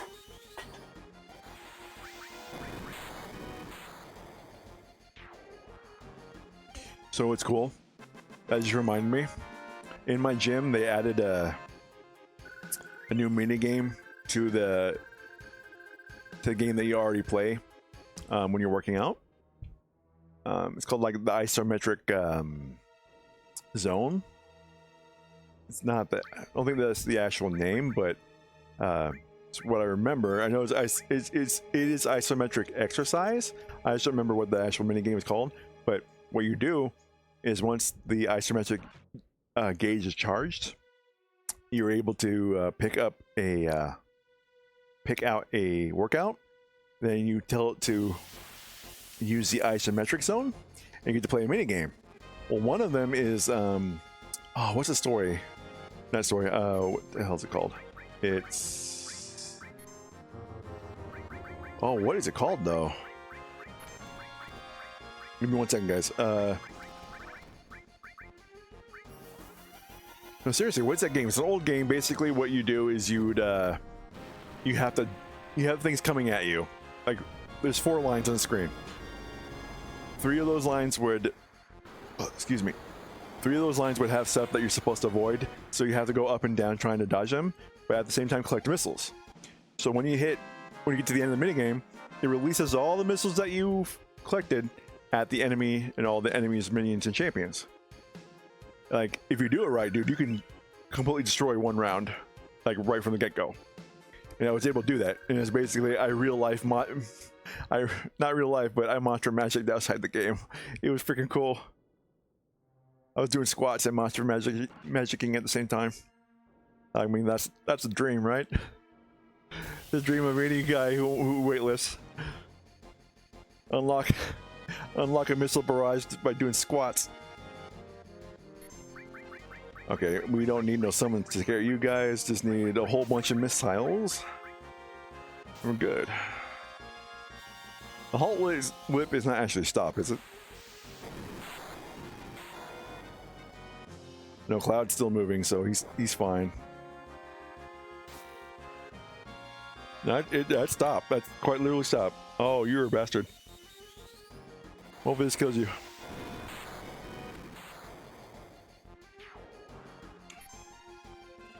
There's something, I don't know what it is, but there's something so primal that speaks directly to a man's heart. Seeing an entire missile barrage come out and hit your enemies and completely decimate them. It just hits a sweet spot. I don't understand. Stop. Please let me go.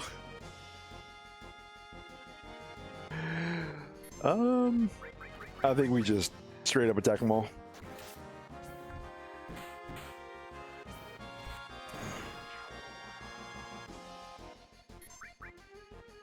I actually wouldn't mind if you use death sentence on Cloud. Just saying. Sucker. Oh, when you see it, it's so good. You know what's funny? And maybe even slightly pathetic? I hadn't learned to do that until literally 3 years ago. I completely did not even think to use added effect onto transform and put it on someone's weapons. I was like, oh, how long has that mouse been there? Oh, I'm so sorry, guys. Oops. Oh, I feel embarrassed. Stop with the random battles just for a little bit. Oh, 3 of them. Oh no, we're oh, I'm a limit, bro.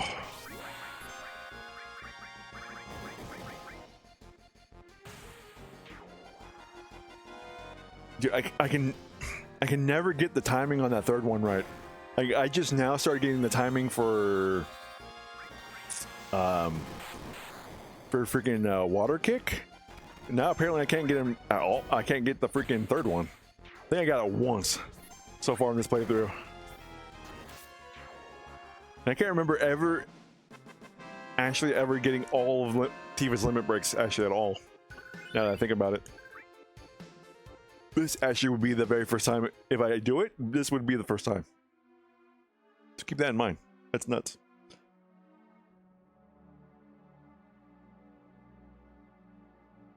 As you can see, this cave leads to the back of Consummate Canyon. It was unfortunate that the Yi were larger than us. If they attacked through here, we wouldn't have stood a chance.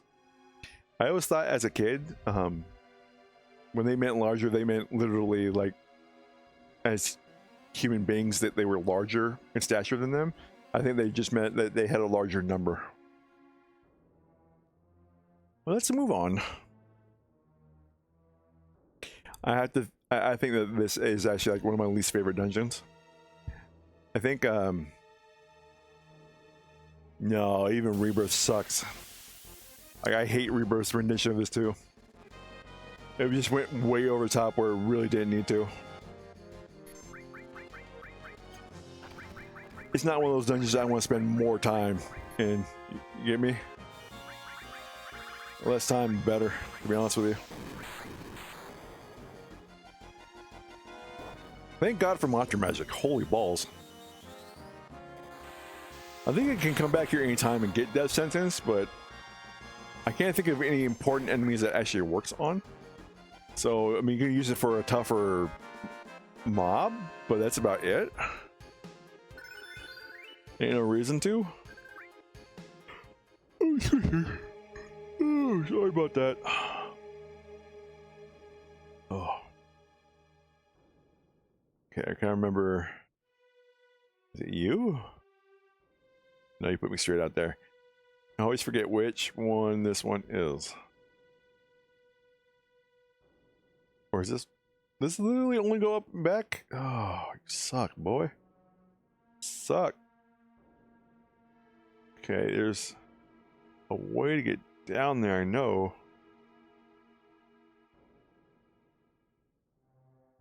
I go up the middle, I guess. I was just there. God, I'm tired. Oh, I'm so stupid. And probably so easy to get that damn chest. Oh, I just did this too.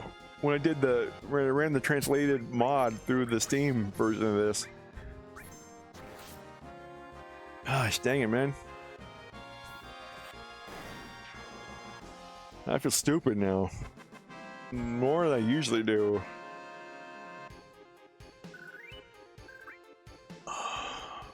So going on another tangent while we get through this nonsense. I started playing Pokemon Fusions again on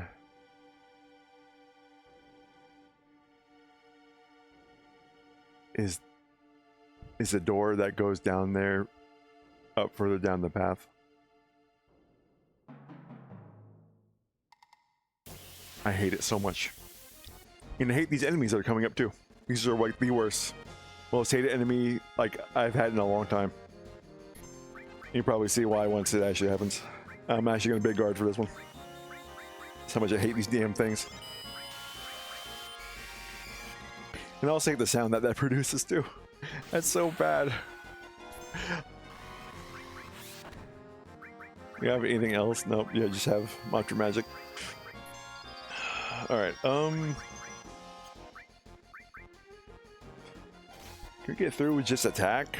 I don't think so, but worth a try. Yeah, there you go. That's what I was waiting for. It was a sting bomb. It literally takes you down like the crit.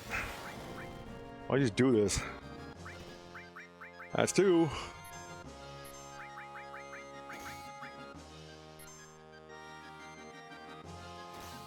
Are you fun timing me? Leave me alone. What are you doing? Yeah, that's why I hate these things so much, dude. Well, they're not hard, but when you get freaking bug bombed and then he does several follow-up attacks on the same character, like, come on, man. We not? In fact, I want to keep their MP up. Let's go ahead and use the potions. Which is crazy because I almost never use potions in this game. Okay, no, so it was just this guy. I mean, treasure chest is a treasure chest, so I'm not going to complain. All right, we're monster magicking and then getting the hell out of here.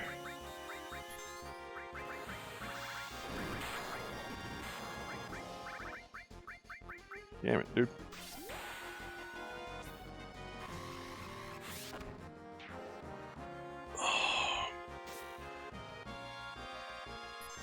Did I start talking about freaking Pokemon fusions? I can't remember. I think once I got into that bug battle, I completely forgot about it. But yeah, no, it's I find that that one Pokemon fan game got me to replay Pokemon like forever. There's so many combinations. I like trying to. Okay, well, there's other limit break. I tried to use fusions in Pokemon that I haven't used before or generally considered bad, but they have a good fusion sprite. So I tried been using that. Like right now, I have a King, not Kangaskhan, but I have a freaking Empoleon slash coughing or wheezing that is ridiculously strong. I did not think about it. Making them a special attack sweeper, poisoned water, it was pretty good. I was like, bro, and it uses what's it called? What am I doing? I think I just got done healing. Completely lost my train of thought. Crap. What was I talking about? Oh, if I can't remember, then it wasn't that important, right? Watch me remember it. Literally 5 minutes after the stream, or before the stream stops.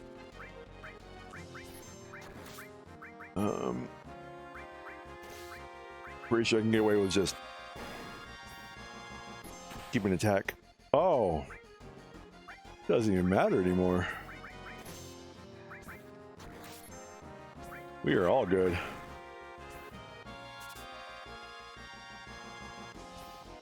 Okay, is it that you have nothing to steal, or it's so?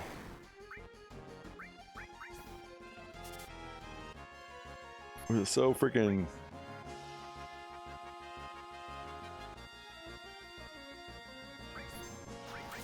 Freaking A, dude. To be honest with you, I actually slightly fell asleep during that. That's why my eyes closed and I just stopped playing for a little bit. That's how tired I am. Oh my goodness. No, we have to get through Cosmic Canyon. You know, I have Rockstars here. Why am I not drinking my Rockstars? What am I doing? This one could go late. I have a schedule to keep. Dang it. I'm freaking busy. Oh. Turn off. Turn off, you right bastard.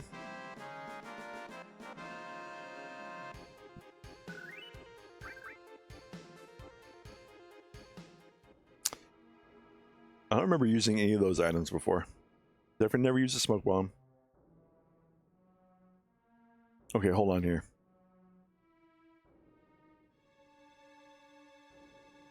There we go. Okay. What do you do? That actually might be worth it. Hold on, hold on, hold on. That is more than worth it. That is literal upgrade to that ring. Okay, no, yeah, no, that was perfect. And this is the only part I hate too, is when they have secret areas to the game, but they're in like caves that are hidden behind the background art, and especially when you have to go back through them, you can't see. Okay, get rid of that. There you go. Get rid of the target. There you go. So I must have pressed that while I was like nodding off. That's gonna be embarrassing when that comes out in the video.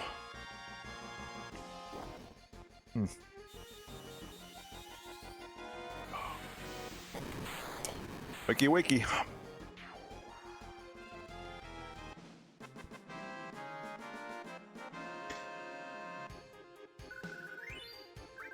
You know what? You know, come to think of it, I have to say, as a kid, and even a couple playthroughs after, I don't remember half this crap.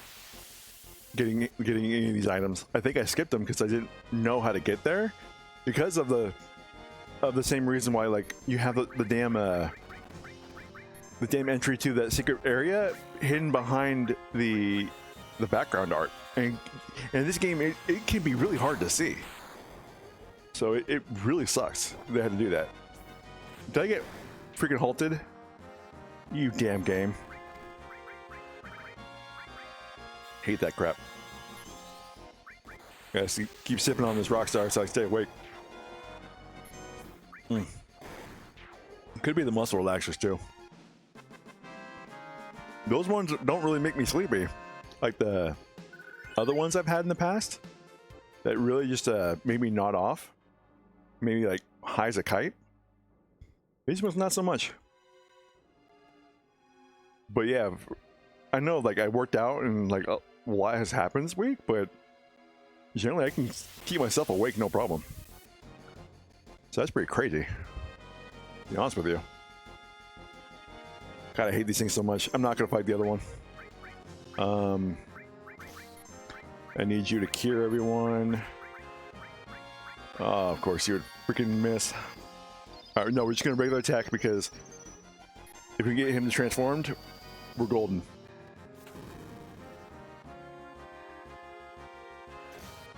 Do not bug bomb me, do not bug bomb me, do not bug bomb me, do not bug bomb me.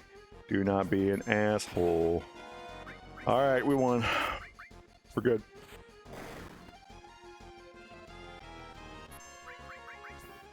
We officially won. Is it that you don't have anything to steal, or just couldn't steal anything from you? I think it's this game that actually does not tell you directly off the bat. No, it might be.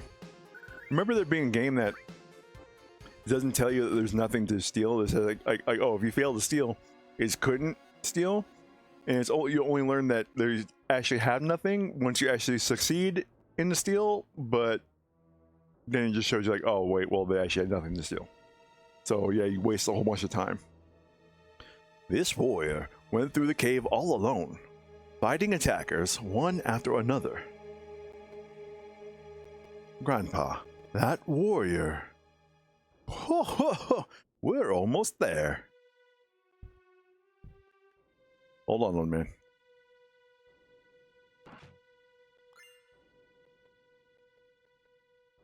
I pray to God I didn't miss that when I was a kid, because otherwise I'd be embarrassed as hell. Okay. Excuse me.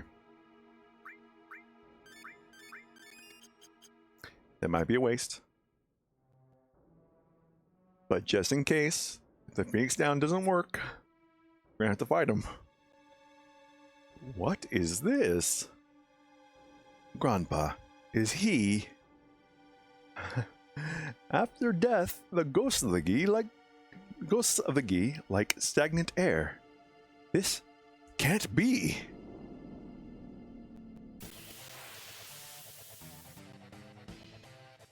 You know what? No, we're gonna try and fight this legit. I don't remember how to fight it legit, but we're going to. Okay, then. Oh, you bitch tit. Okay, okay.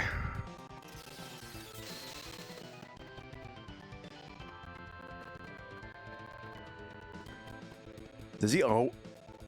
Does he auto? Oh no, that's how he heals. Okay, I remember now. Okay, let's see how we can do this. Magic, ice. Okay, let's do this again. Cloud just needs to keep him up. Didn't I actually target the other one? I'm happy that he didn't target himself with the ice too. That would have been freaking. That would have been embarrassing, to be honest with you. Okay, let's see.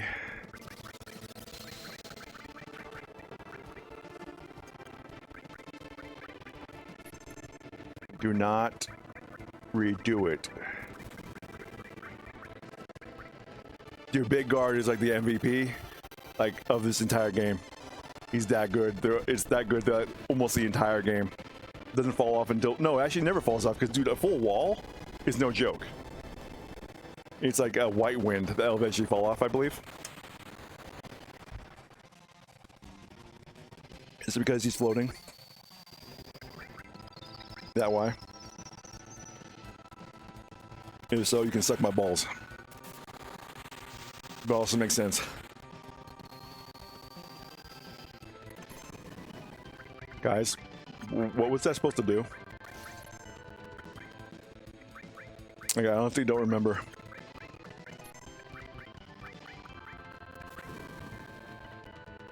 It's funny how I made Tifa Bruiser by using all the magic with her. I mean, magic is way too good in this game. It was like a self-imposed thing. There's no reason for me not to do that. Okay, and then...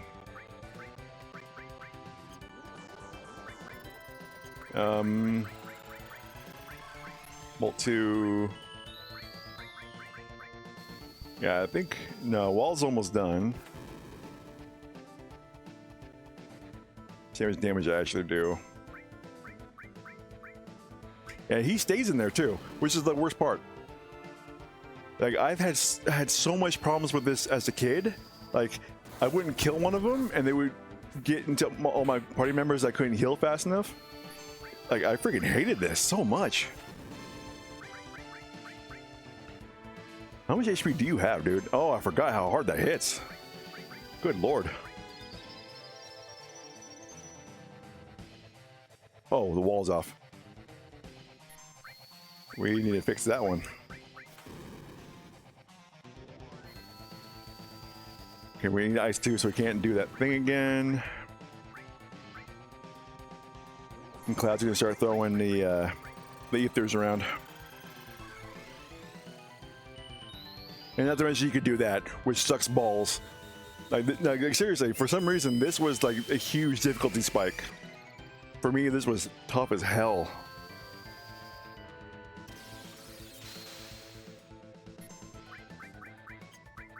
Ether. And then, yeah, this, okay, we should be copacetic. I'm hoping that he doesn't resummon them if I kill both. Oh, you can suck my balls.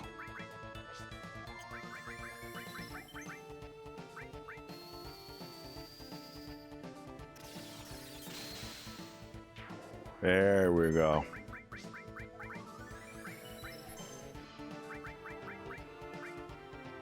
Oh, you wanna suck my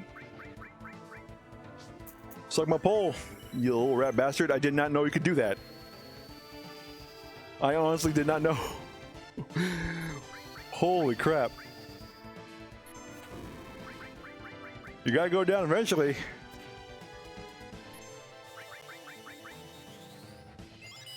Dude, how long has it been since I fought this guy legitimately? I think like once I discovered the freaking ability to use a Phoenix down on him, I never freaking bothered. Oh, okay, there you go. And I didn't have to use all my ethers either. Alright. I did legitimately. Can't say I don't know the game. Thank you. Is that an upgrade of the staff that I just bought at the shop? Are you fun timing me? I hate it when games do that, man. Seriously. Thank you, Cloud. Because of you, we survived. Nanaki, you have grown strong too. That's a good response. That's a response I would give, especially when I was a teenager. Oh yeah? Now I know that it wasn't a mistake bringing you here. Come, I have something I want to show you. Right over here. Hold on, Boogan. We have to grab a little something here. I forget what this one is. Here's the thing about gravity. I don't think it works on most of the big enemies. I think it's just really made for the smaller guys, and generally you would want to go for the one-hit kill if you can. So why would you want gravity? I might want to look that up because you know what? I remember using gravity when I was a kid, and that was it. I never used it again, I don't believe. But I'm gonna stop being a total goober because this is a really good scene. This is the warrior who fought against the Gi. He kept them from taking even one step into Cosmo Canyon.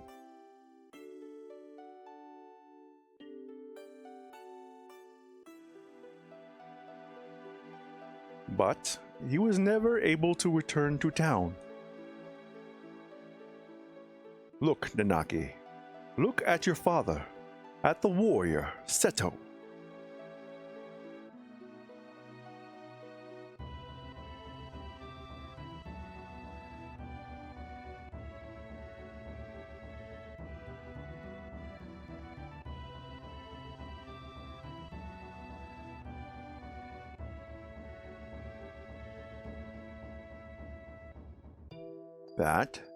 That Seto? Seto continued to fight the Gi tribe here, to protect this canyon. Even after the Gi's poisonous arrows turned his body to stone, even after they all ran away, Seto continued to protect us. And he continues to protect us even now. Even now. You thought that he was a coward and ran away, but he, alone, risked his life to protect Cosmo Canyon. That is your father, Seto. That is Seto? Did Mother know? Ho ho ho! She knew. The two of them made me promise to keep this cave shut. They asked me to seal it myself and not to tell a soul. They said we should forget about this cave.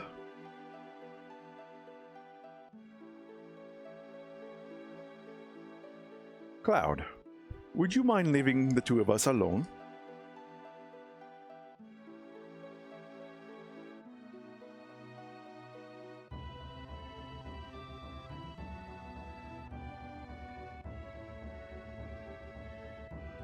Nanaki, I want you to continue your journey with Cloud and the others. Grandpa? Listen, Nanaki. Cloud says they are trying to save the planet. Honestly, I don't think it can be done. For even if they stop every reactor on the planet, it's only going to postpone the inevitable. Even if they stop Sephiroth, everything will perish. But Nanaki, I've been thinking lately. I've been thinking if there was anything we could do, as part of the planet, something to help a planet already in misery. No matter what happens, isn't it important to try? Am I just wishing against fate? I am too old to do anything about it. This year, I'll be 130. That is why, Nanaki, you must go with them, for my sake. Grandpa. I wanted to show you your real father before you left. I am so glad that you came back while he was still alive to show you. Grandpa, don't talk like that. I don't want to think of life without you. Ho ho ho! Well, I've had a long life. Grandpa, you must live. I'll see to it. I'll see to it, to what's happening to the planet, and I'll come back to tell you. Nanaki. I am Nanaki of Cosmo Canyon, the son of the warrior Seto. I'll come back a warrior true to that noble name, so please, Grandpa.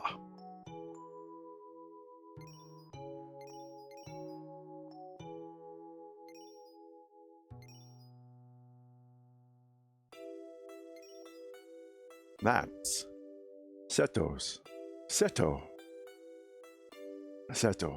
Father.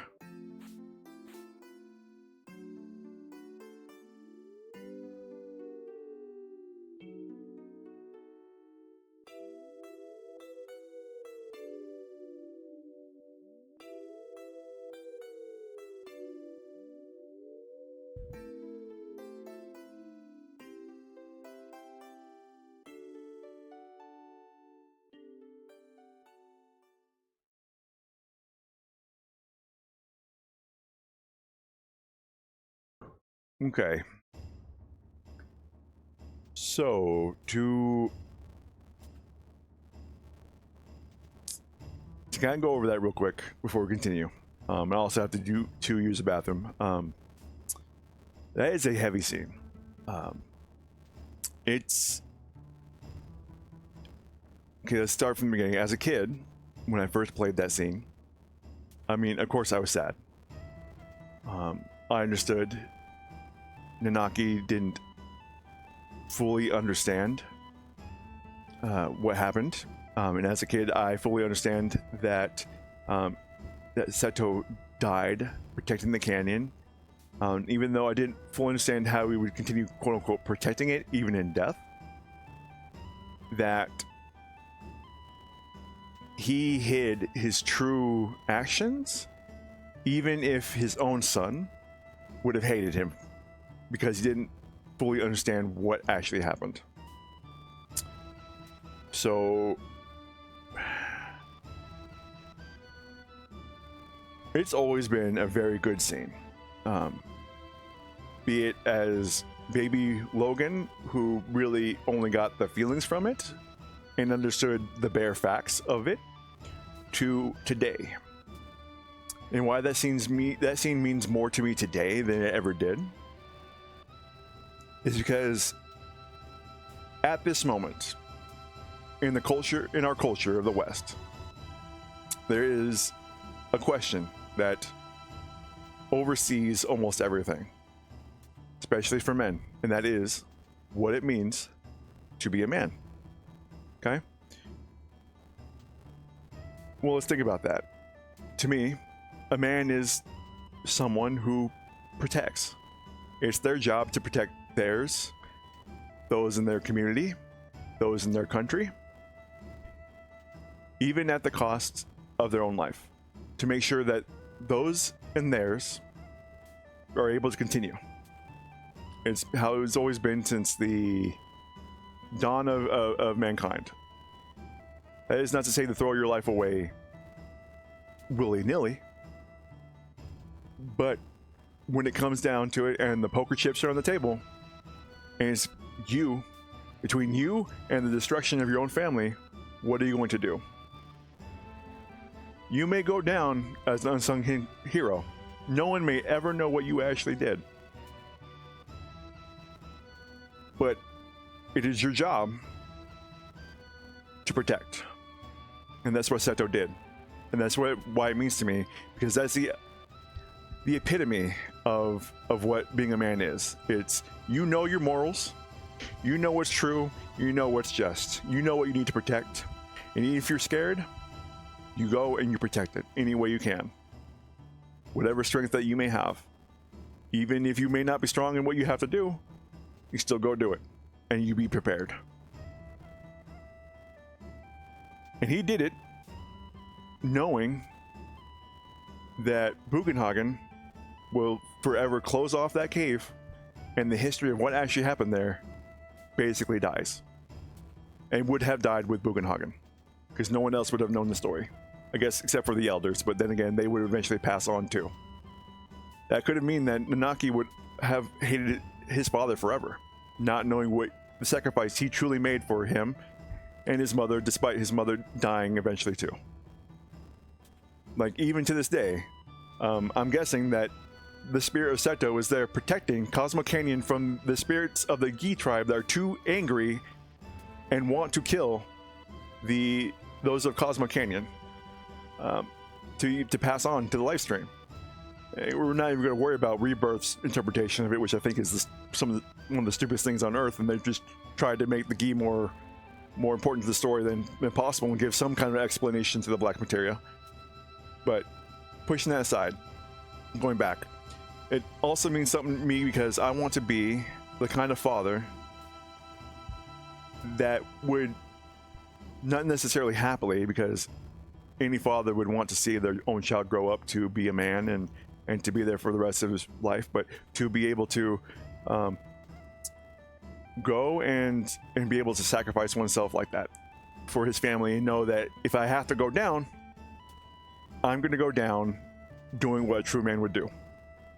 And if spirituality, that I would still be there in spirit, still protecting my family from, I guess, the evil spirits that were represented by the G tribe, then I would be fully willing to do that.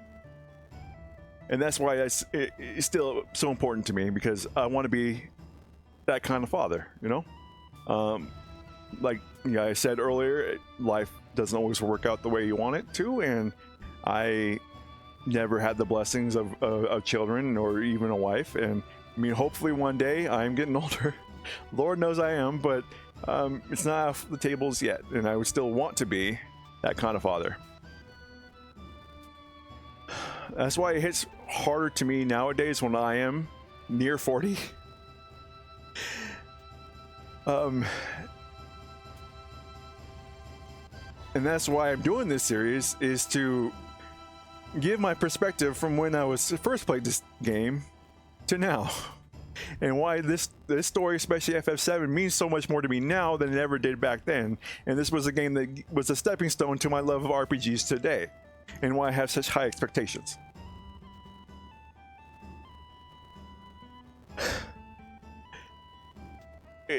Like I said earlier, it's really tough to be able to give to words what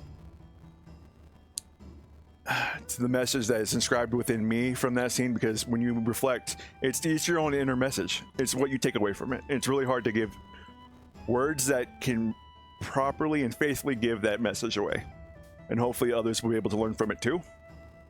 But long story made short, is a representation of being a true man, a true father, and doing what needs to be done, even if those deeds are never learned about.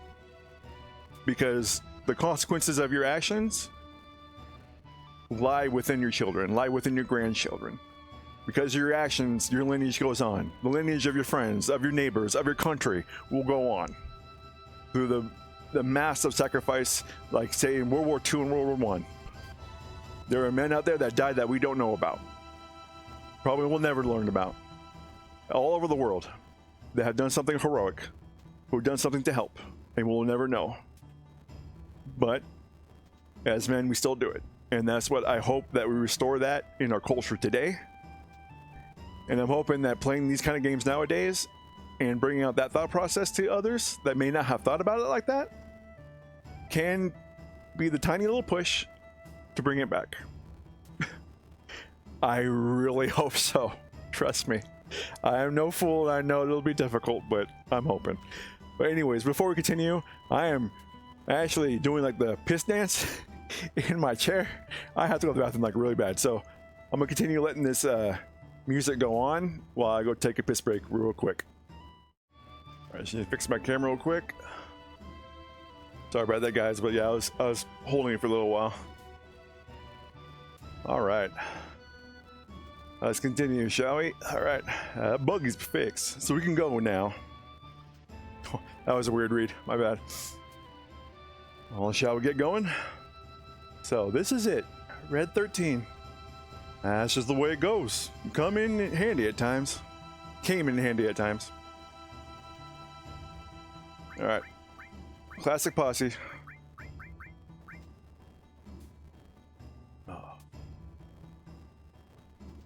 I should say, I realized when I was, taking a piss, that it sounded like, you have to sacrifice yourself all the time, as a man, as a father.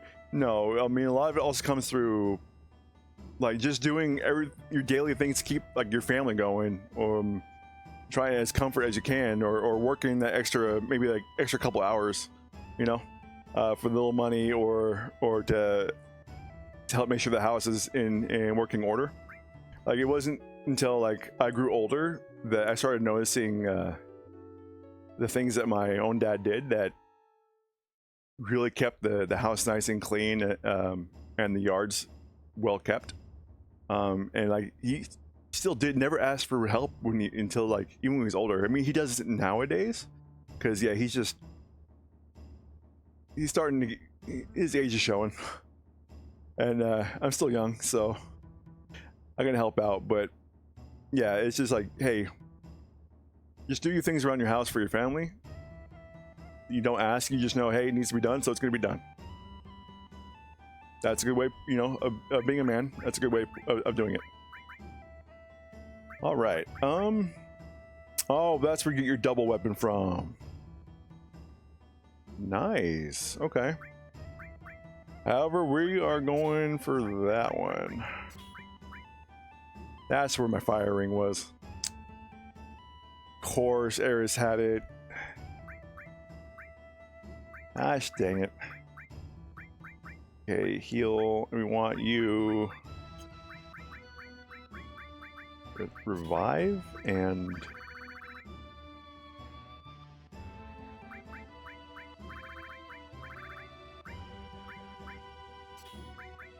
okay. I think we're good.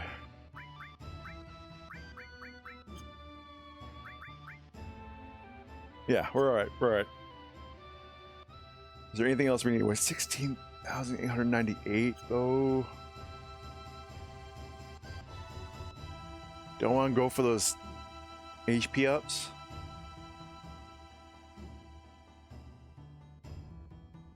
Yeah, I do actually. All right, we're gonna go grab those real quick. We got done with actually Cosmo Canyon a lot faster than I thought we would. So you know what? That's actually grand. I was wondering where I was actually going to get before the end of this session. A little bit after Cosmo Canyon, not terrible. Especially after stopping a lot and putting out my thoughts about the Seto scene. It was good. Hold on, guys. Let's clean my glasses. Where is freaking? Did you use the last of my wet wipes? Bro.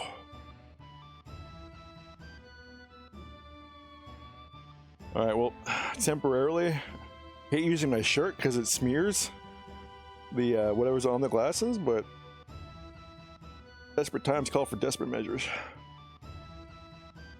I'll grab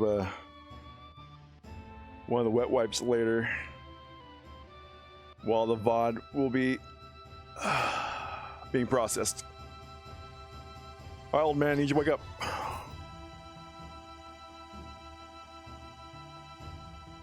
Boom, boom. Alright, so this is what we're gonna do. Young Tifa. For right now, until I put Barrett back on the scene, you... I don't want to get rid of anything.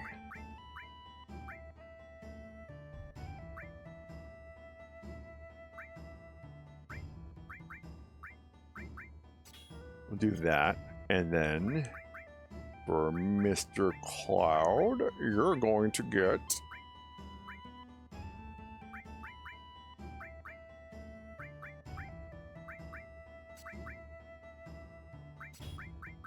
so I forgot that he had restore on all, which we don't need for him right now.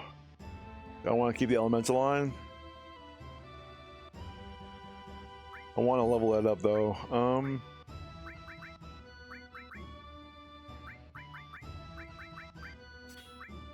Great, we'll do this.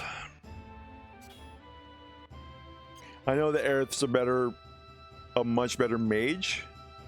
And sorry for being quiet there. There's not much to talk about when I'm doing all that nonsense. The logistics of it, the logistics of the menuing and all that.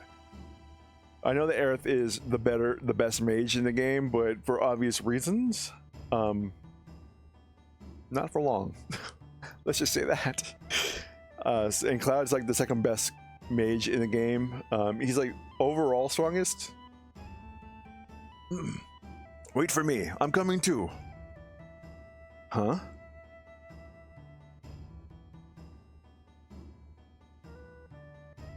Or say, Cloud, please look after Nanaki. What happened? I think I grew up a little. That's what happened.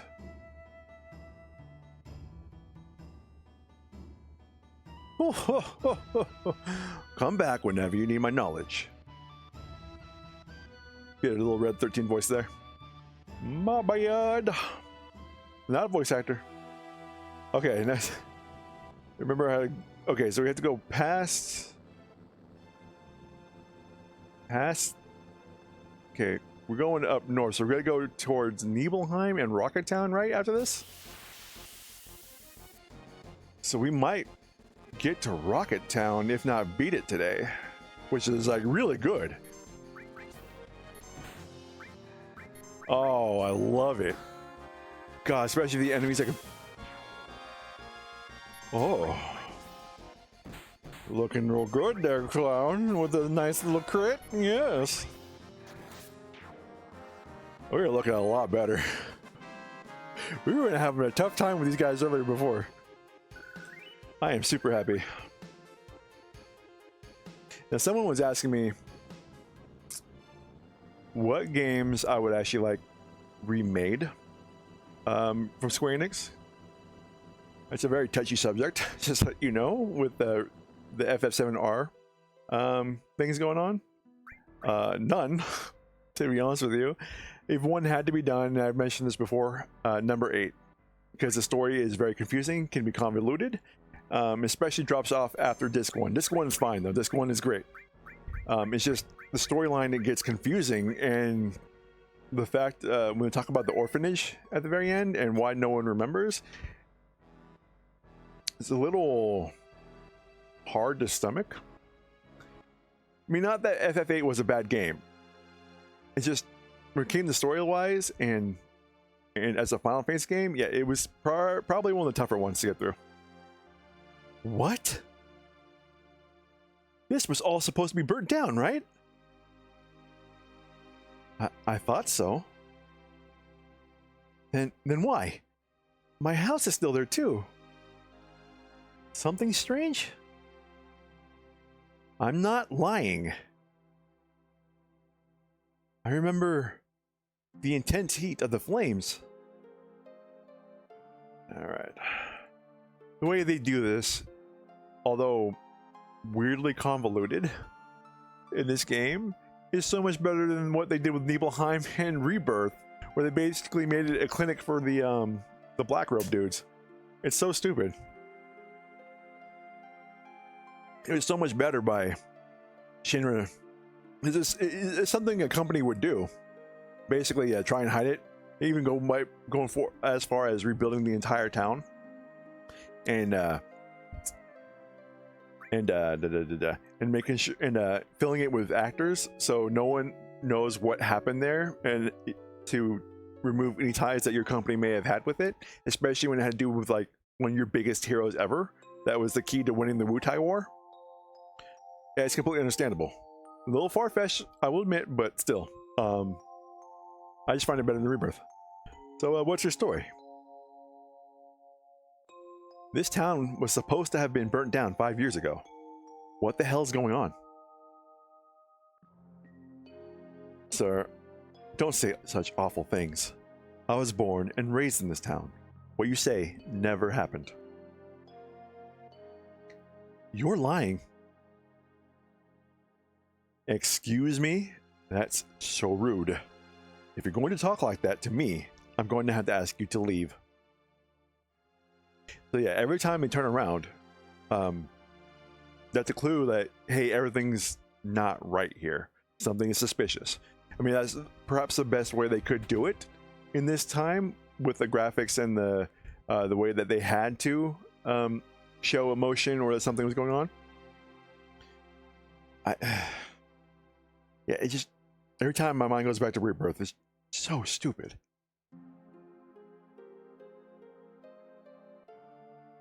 And not to mention it, this version of what's happening is so much sadder when you like, you'll see a couple of people in black robes. You're like, oh my god, they even did it to the kids.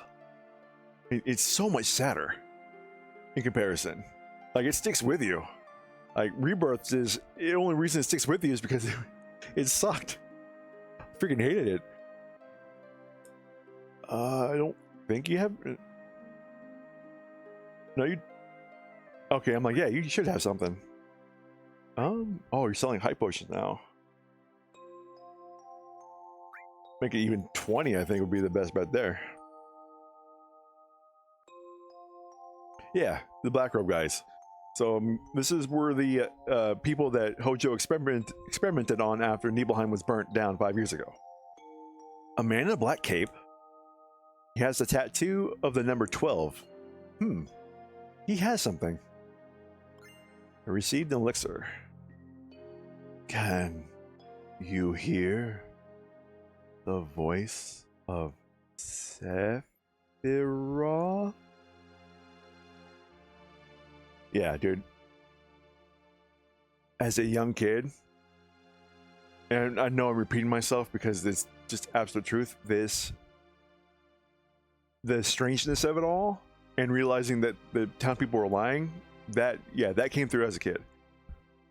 But like the intricacies of it, what it meant for the black cloaked figures, who they were, the clues to as who they were, all just flew over my head. It's just so much sadder nowadays. It's darker. This is why we got to replay those games that we loved as a kid, because we need to see if they still hold up. And when you play them, dude, you might learn something new and make the game that much better for you. Nice town, huh?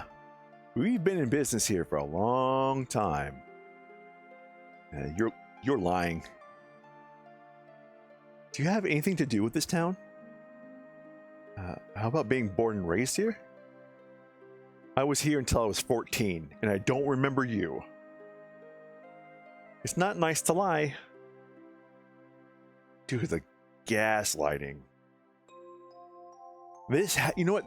It's not complete far-fetchedness, because this happens today. Not that you would literally be hired for it, but the entire groups will believe a certain story, and will keep telling people that this is the truth, and people will believe them. They get gaslit, like, oh, like an event never happened. Like, we have history books that says it happened, and like, oh no, it never happened. So history books get changed because of this crap. Like actual important memories, important lessons are gone because of this kind of crap. What is it? Oh, I want to hear your story. I lived in this house until I was 14. No, well, this town was burned down. Are you sick? Saying those things? Get out of here.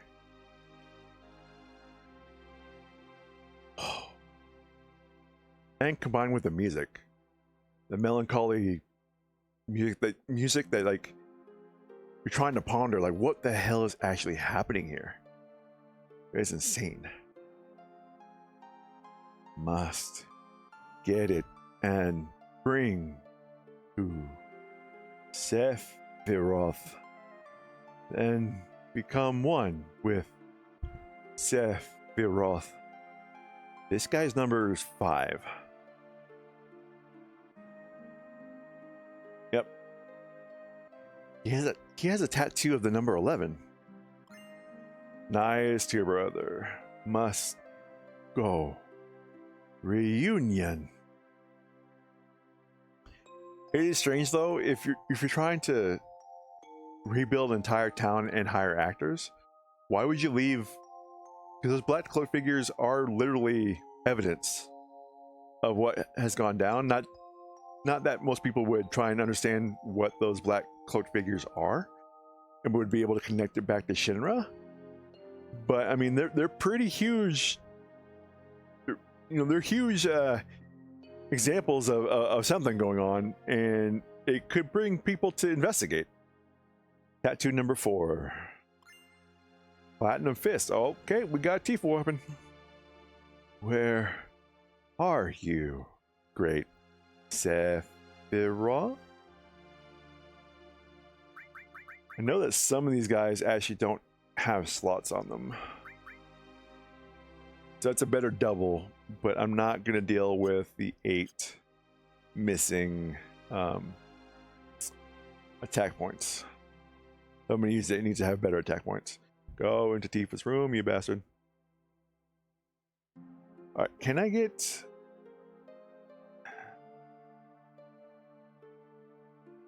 But I definitely remember playing the piano then. Why didn't it get burnt down? I'll go for it. Wait. How did this go? Okay, hold on.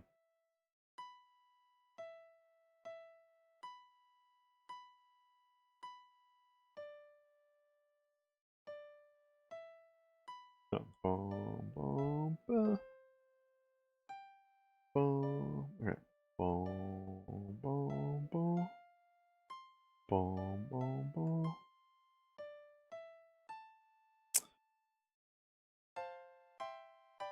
Oh, I forgot the directional buttons do stuff too.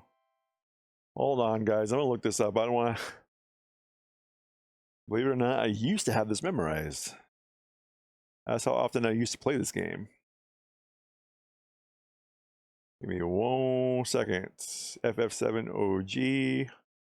Tifa Piano Puzzle. Okay, so PlayStation and PC is really X square triangle L1 triangle L1 square X square triangle L1 X circle X square X.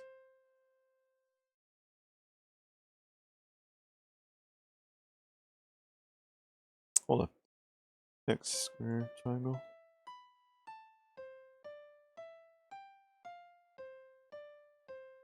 That's a song.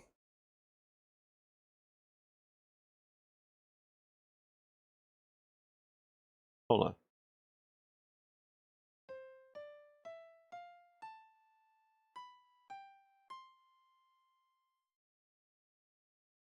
Or is that just the scales? Says to unlock Tifa's final heaven limit break in FF7, you must return to Nibelheim after Cloud rejoins. Okay, so it's post-Medeal. Okay, so never mind. We don't need to be here. Okay, so that was not needed. That was a fun little break, but let's get going. I remember. Okay, so I remember that you can get like an elemental materia from there, but I think playing that during the flashback, if I remember correctly. I don't think I got it though, because I didn't remember the sequence. Okay, I know there's someone in here. Where the hell are they upstairs? Oh wait, I know. Okay, this is like one of the reasons why it's sad right here. Yep, these two right here.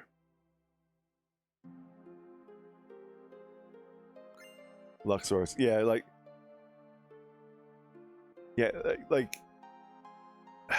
didn't mean anything to me as a kid when you talk to them as Cloud and he shakes his head like that. But it's like those kids were experimented on and became black cloaked figures, the ones from the flashback where the little boy was repeating what his sister was saying. And like Cloud's like happened to kids, so he just shakes his head like sad, there's nothing we can do. Yeah, no, that actually kind of hit. Yeah, that's hard. That's harsh. We gotta go. We gotta go. That one hit harder than it should have. Oh my god. I think that was it, folks. Oh no, we got some people over here. Wow. Oh, he's calling. Sephiroth is calling. I will take those pluses, though. Thank you very much. The great Sephiroth is near. Inside the mansion. Great Sephiroth. Okay, so for anyone who didn't know, I mean, not only are you going back to the mansion that was from the flashback and right before Nibelheim was burnt down, this is also where we get Vincent, an extra character. I don't remember the sequence. Is it right, left, right? All right, I'm gonna look this one up, guys, because I don't want to spend too much time on it. We're trying, kind of have a goal we have to get past here. 2989. Come on. Come on. Come on.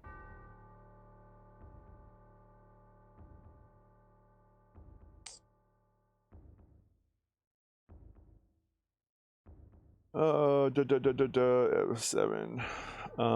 Safe combination in Shinra headquarters.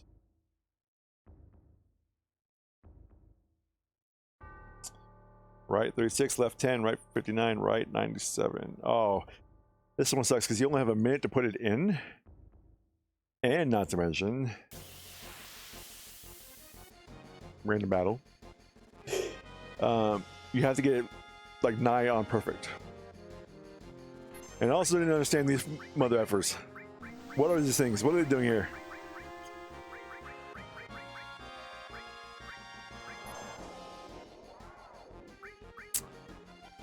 I hate you so much.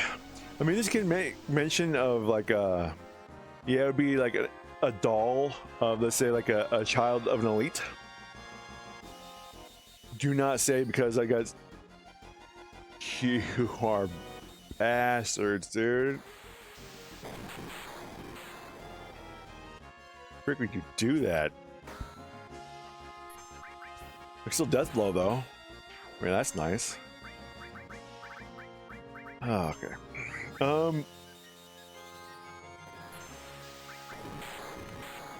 I remember, I think, how to do the puzzle. Like, you have to go find the numbers in the mansion somehow. I forget how. I mean, I've done this before normally, but then after that, I'm like, dude, I just want to know the combination. I don't want to spend that much time on it. I think there was something else we can get from here too. I just don't remember. Okay. So it's right 36, left 10. Right 36. Left 10. Okay, that's why it's so freaking...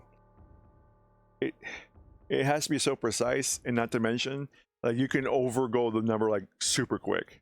It's so stupid.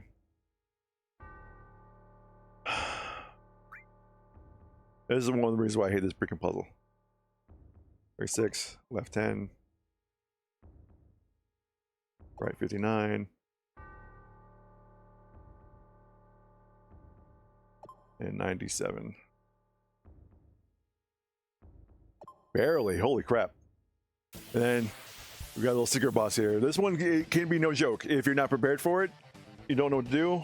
I don't remember what to do. Hopefully I don't die. There's the end of that one. Poison on life, fire 2.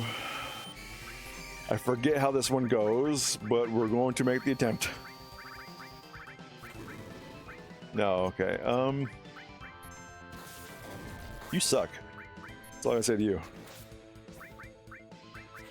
Oh, Tifa, I don't need you to miss, man. Quick 2 actually might be the better one.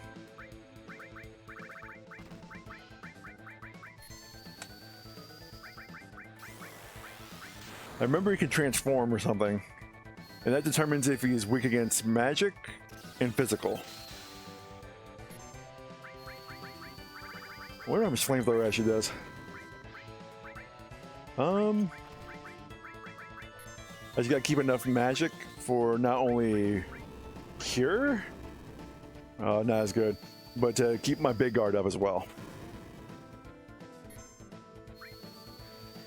Do I need to just attack him? Or just because his magic is so bad?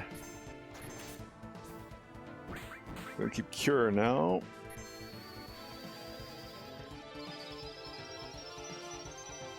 Damn it! So close. Hey, we got two freaking crits, so that's still some damage though. Next time I'm just gonna go for the. I'm not gonna go for the. Yeah. That's still the worst sound ever. Dear Lord. Okay, so what are you? You're weak against its attacks. Okay.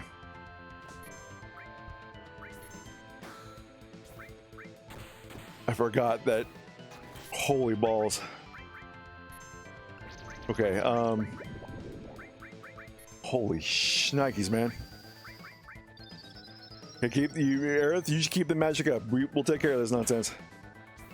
Holy crap.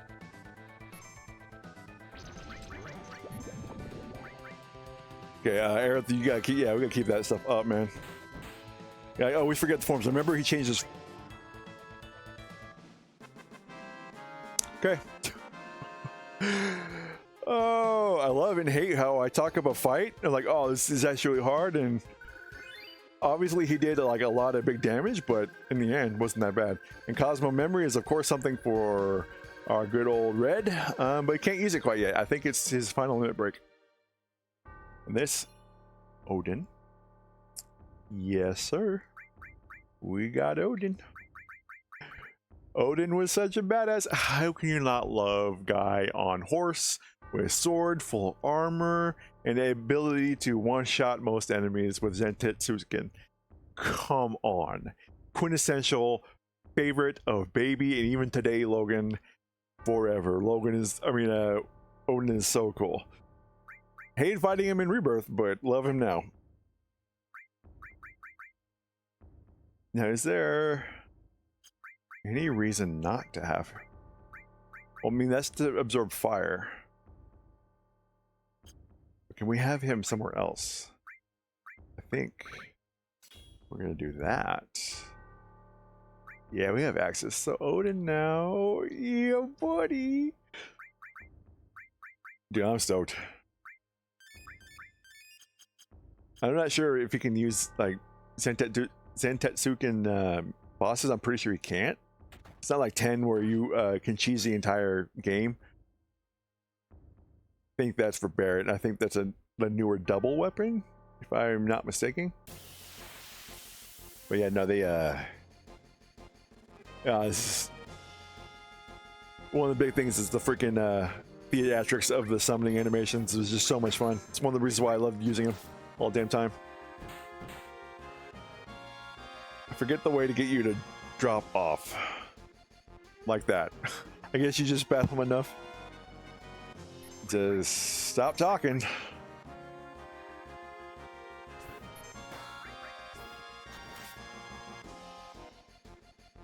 And I want to know the what about this guy? He's one of the prime examples people use when they talk about 7's enemies being so weird. It's like, what is his deal and why was he created? If he was a creation, what is he? Can you steal from those guys? Those might be important to steal from. Okay, and then we get to... Now we're gonna go get Vincent.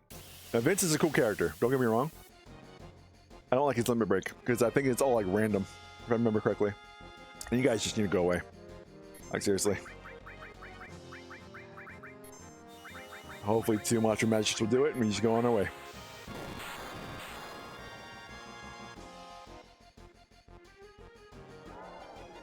Oh, you just gotta be like that, huh?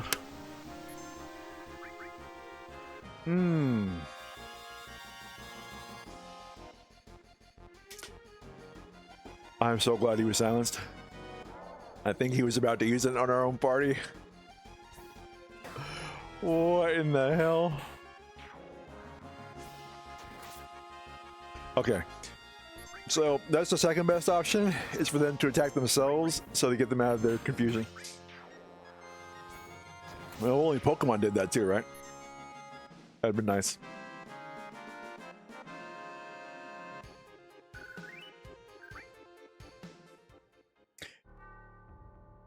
I know people who've beaten this game at like in their 50s, like level 50 or something. I think like level 40 is, you can even do it then if you're smart, you know how to play the game. Oh yeah, dude, sources are, let me use them now. What am I doing?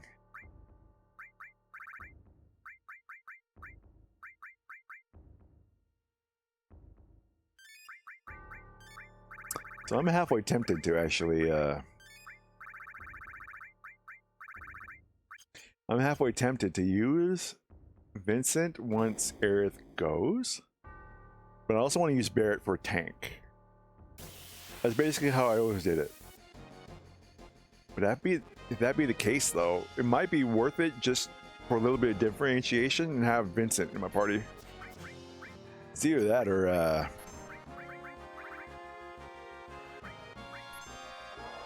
okay, well, at least freaking am I dark? Why'd you, oh,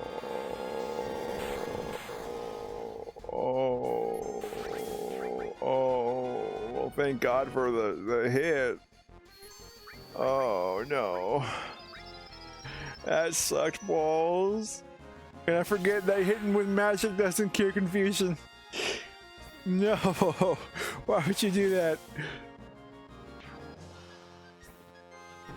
Alright, that's fine. Oh, you would have sucked if you turned yourself into a frog. I think that can happen if you hit with added effect. That, I mean, the added effect is a lower level right now, but once it gets higher, I think the chance of actually casting the status effect that's connected to it actually goes up too. But like I was saying before, I might use Vincent or Yuffie because I don't really use them too often for this playthrough. Because I usually like end up with Barret or something. Or like Barret and Tifa basically is what I'll do.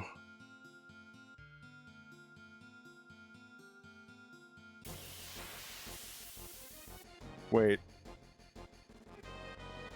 Wait. Oh, this guy. So he can use high level magic, and depending on what side you kill is what what is it called? Is what will, it's what attacks he can use. I know it's not gonna do anything, but I want to level it up so I can get his other limit break.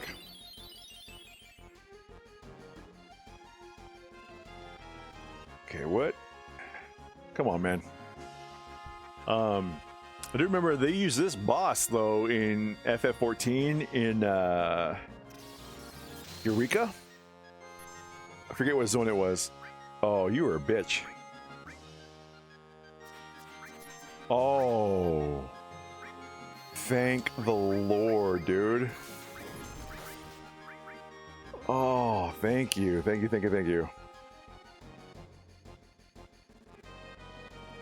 Yeah, I forget. Was the ice zone the third zone? I forget what that means too. Because they used the same exact prompts, I think in 14. I hate this dude.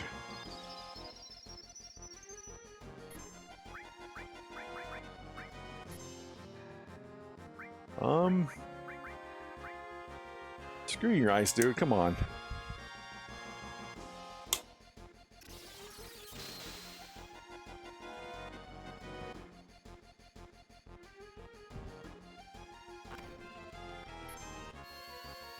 Fucker can do damage though.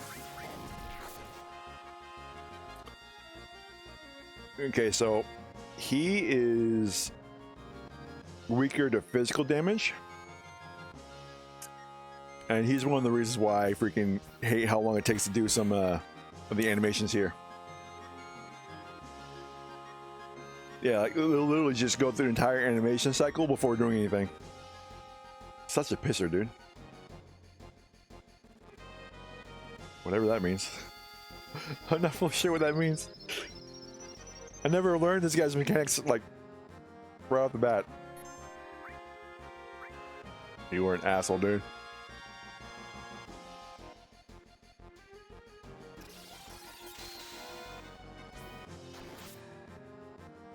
Come on. Every damn time after I attack you, you're gonna do this crap.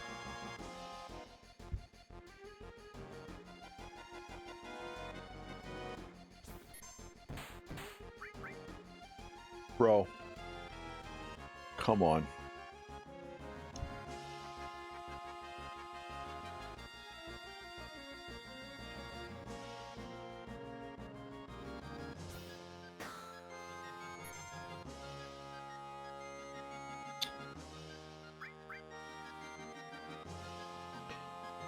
So I'm guessing is... No, if he attacks, then what's the point of him being happy? Oh.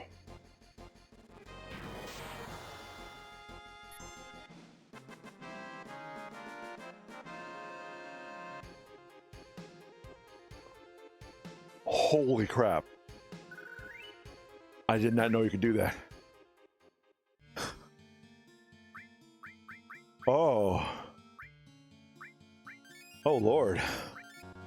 I don't know if I want to fight those guys again. So, as per usual, I think Logan is an idiot because he forgot to grab the goddamn key that is in the safe, which you need to open that damn door.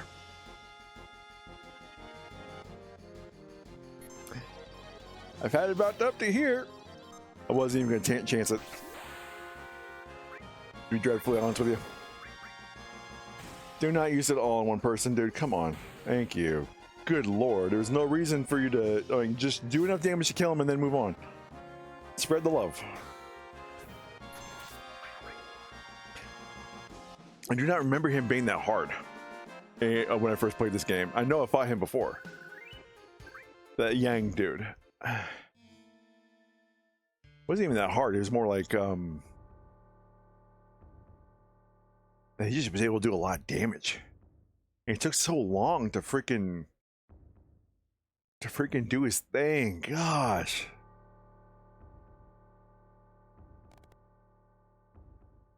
Huh?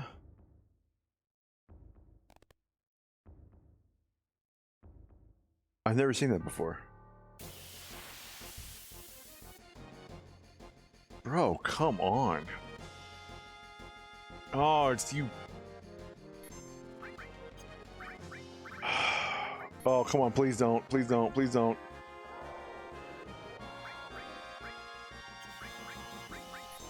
You suck so bad.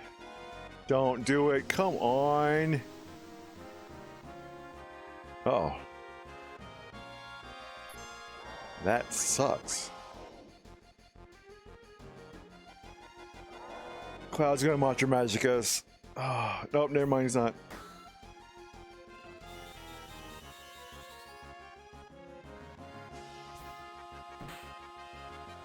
Well, okay, that helps actually. You stop. Okay, well. Hit yourself, for the love of God, woman.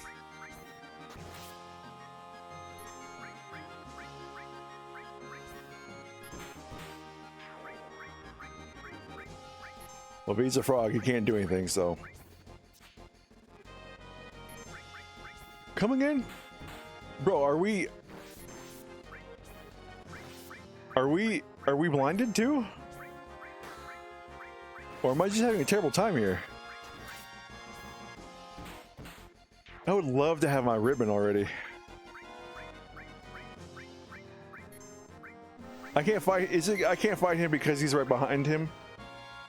Bro. Bro. Come on. This sucks. This sucks so bad.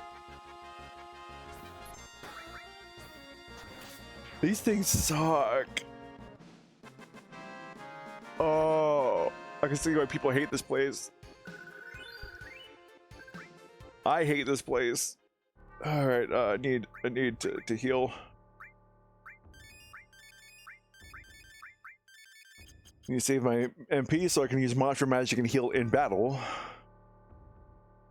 I want to know what that was. When you touch the bed, something creaks. I'm wondering if that was for the safe puzzle that I just was able to skip because I looked up the number, or what was happening.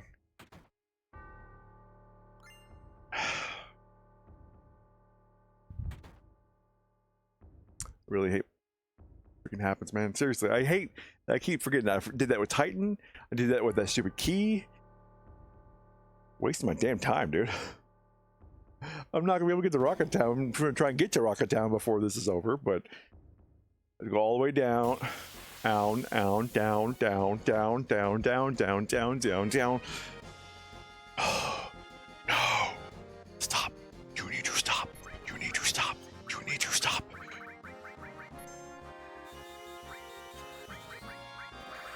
Please let me monster magic before you do anything stupid.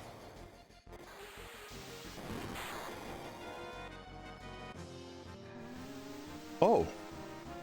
So the mirror.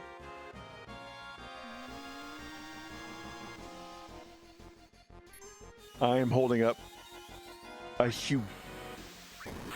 hugacious middle finger. And it doesn't count to my limit break if I attack myself. That kind of sucks. Completely understandable, it still kind of sucks. Oh, no, man. Just let me get my boy Vincent. That's all I want. I don't want no more trouble. Just let me go. You don't need to be here. Freaking get up more potions. I don't use them in battle, but they're still nice to have. Especially X potions. You are an SOB. I would like to not be on this ride anymore. Please let me get off the roller coaster. I don't want to fight you no more. Please go away.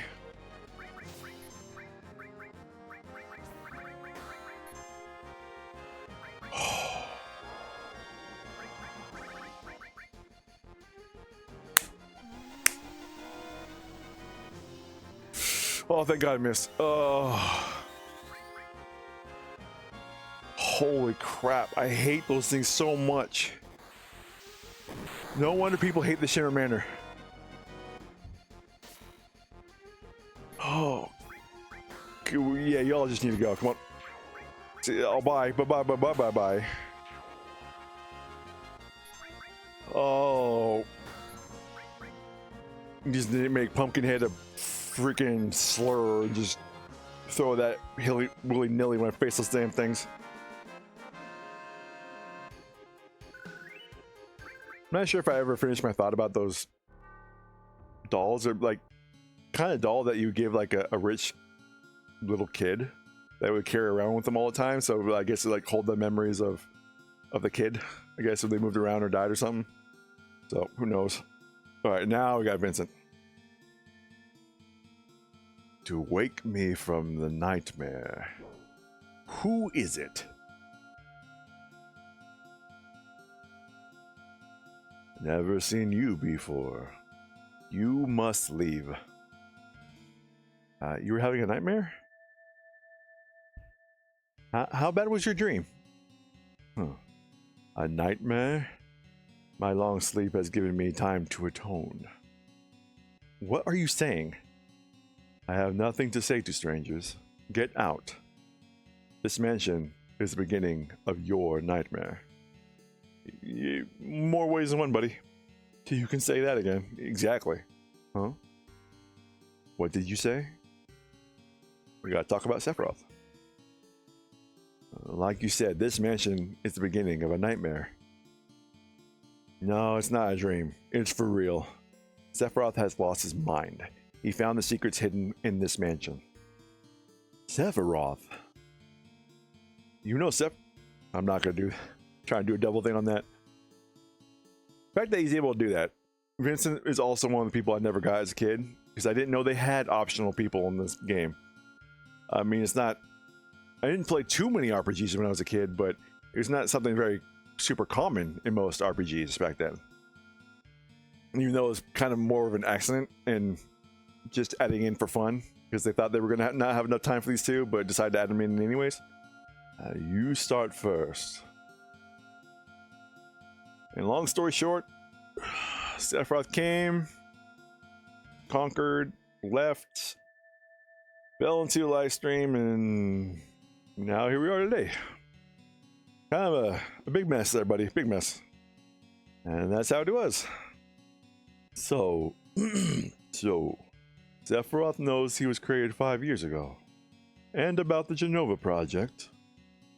He was missing, but has just recently reappeared. He has taken many lives and is seeking the promised land. Now it's your turn. Sorry, for I cannot speak. I'm disappointed. Hearing your stories has added upon me yet another sin. More nightmares shall come to me now, more than I previously had. Now please, leave.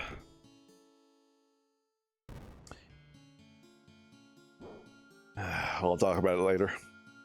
You're still here. Who are you? Well, at least tell us your name. I was with the Shinra Manufacturing Department in the Administrative Research, otherwise known as the Turks. You will go ahead and keep Vincent. Thank you very much. Vincent. The Turks? Formerly of the Turks. I have no affiliation with Shinra now. And you? Cloud, formerly of Soldier. You were also with Shinra. Then do you know Lucretia? Who?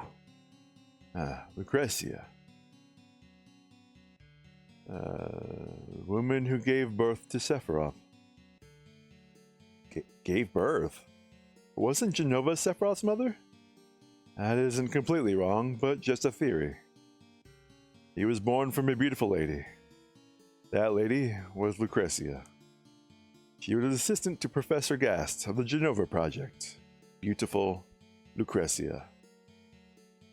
A human experiment? There was no way to cancel the experiment. I couldn't stop her. That was my sin. I let the one I loved, the one I respected most, face the worst. So the punishment was sleep. That's weird. It's like, but let me explain myself to you. Let me sleep. So around this time, like the goth aesthetic was super big.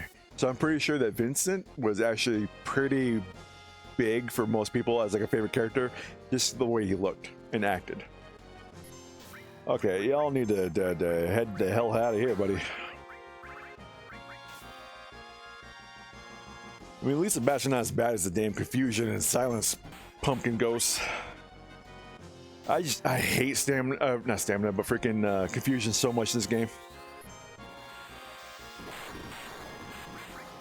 That's really one of like the big drawbacks of the ATB is because they can silence you and confuse you right before you're able to do a move, which sucks. I mean, it's better in an interactive sort of way, but good lord does it suck when you're trying to get things done and just fight the damn game. Oh my god. Guys have tons of HP, just die already. You guys took 2 Mitra, oh, my brain just farted. Mantra magic. Oh my god. It's getting bad, man. Getting bad, chat, getting bad. Okay, I think there's something in here. Yeah. C project, specimen B, code C. Scratch left by a fingernail inside the beaker. Let's get out of here. C project, specimen A, code Z. A scratch left by a fingernail inside the beaker. Feeding time. That's our chance. So you know that becomes very important later on. I think we need to visit this place one more time after something happens to Cloud. Yeah, look at that nonsense. Look at that. Sephiroth. So you remember I do his voice. Being here brings back memories. Are you going to participate in the reunion? I don't even know what a reunion is. Genova will be at the reunion. Genova will join the reunion, becoming a calamity from the skies. Genova, a calamity from the skies? You mean she wasn't an ancient? I see. I don't think you have the right to participate. I will go north past Mount Nebel. If you wish to find out, then follow. Reunion. Calamity from the skies?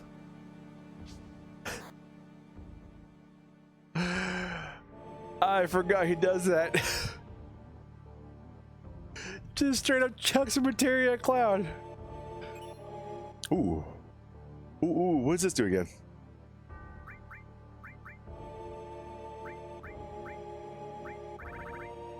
De-barrier. De-spell and death. That is something important. Especially when you get people that can use wall or big guard. Yeah, absolutely. But what do I want to take off?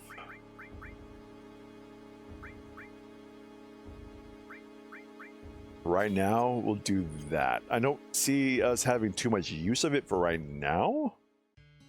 But it'd be nice to level up because you want de-barrier and what was it? I forget the second spell, but those are the most important. And then death. Death, you might actually be able. Can you add status effect on for death? So can you have an auto death for attack possibility? I don't know. It's good to check. Because I don't remember using deconstruct all that often when I was a kid. Even when say for Sephiroth used wall later on, I did enough damage that it didn't even matter at that point. If I go with you, will I meet Hojo? I don't know, but we're after him and Sephiroth, so I guess sooner or later. Lucretia. Alright, I've decided to go with you. What? You're coming with us? Being a former Turks, I may be of help to you. Alright then. And just like that, we have Vincent. No, we'll continue with the same party we have on. Thank you very much. So the only thing we're doing here before I get the hell out of this house, because I hate it, is go check the bottom floors for any more items, and then we're gone. I got to go back to the inn and get all my MP back. And then we have to go out the mountain, Mount Nebel, and then we should be good to go. The only thing is we need to make sure we get the enemy skill Trine from the boss in Mount Nebel. Oh, okay, this guy's just auto attack fodder, so nothing too bad. So while we're going, I'm just gonna check my phone real quick. I turn down the volume because I'm gonna go ahead and do the arena in Nikkei while we're doing this. And again, this is another example of animations just taking way too long for freaking enemies. Like, there's no reason for it to take this long. I'm also gonna bust open another Rockstar because Lord knows I need it. My Rockstar just freaking jizzed all over my keyboard. Hate when that happens.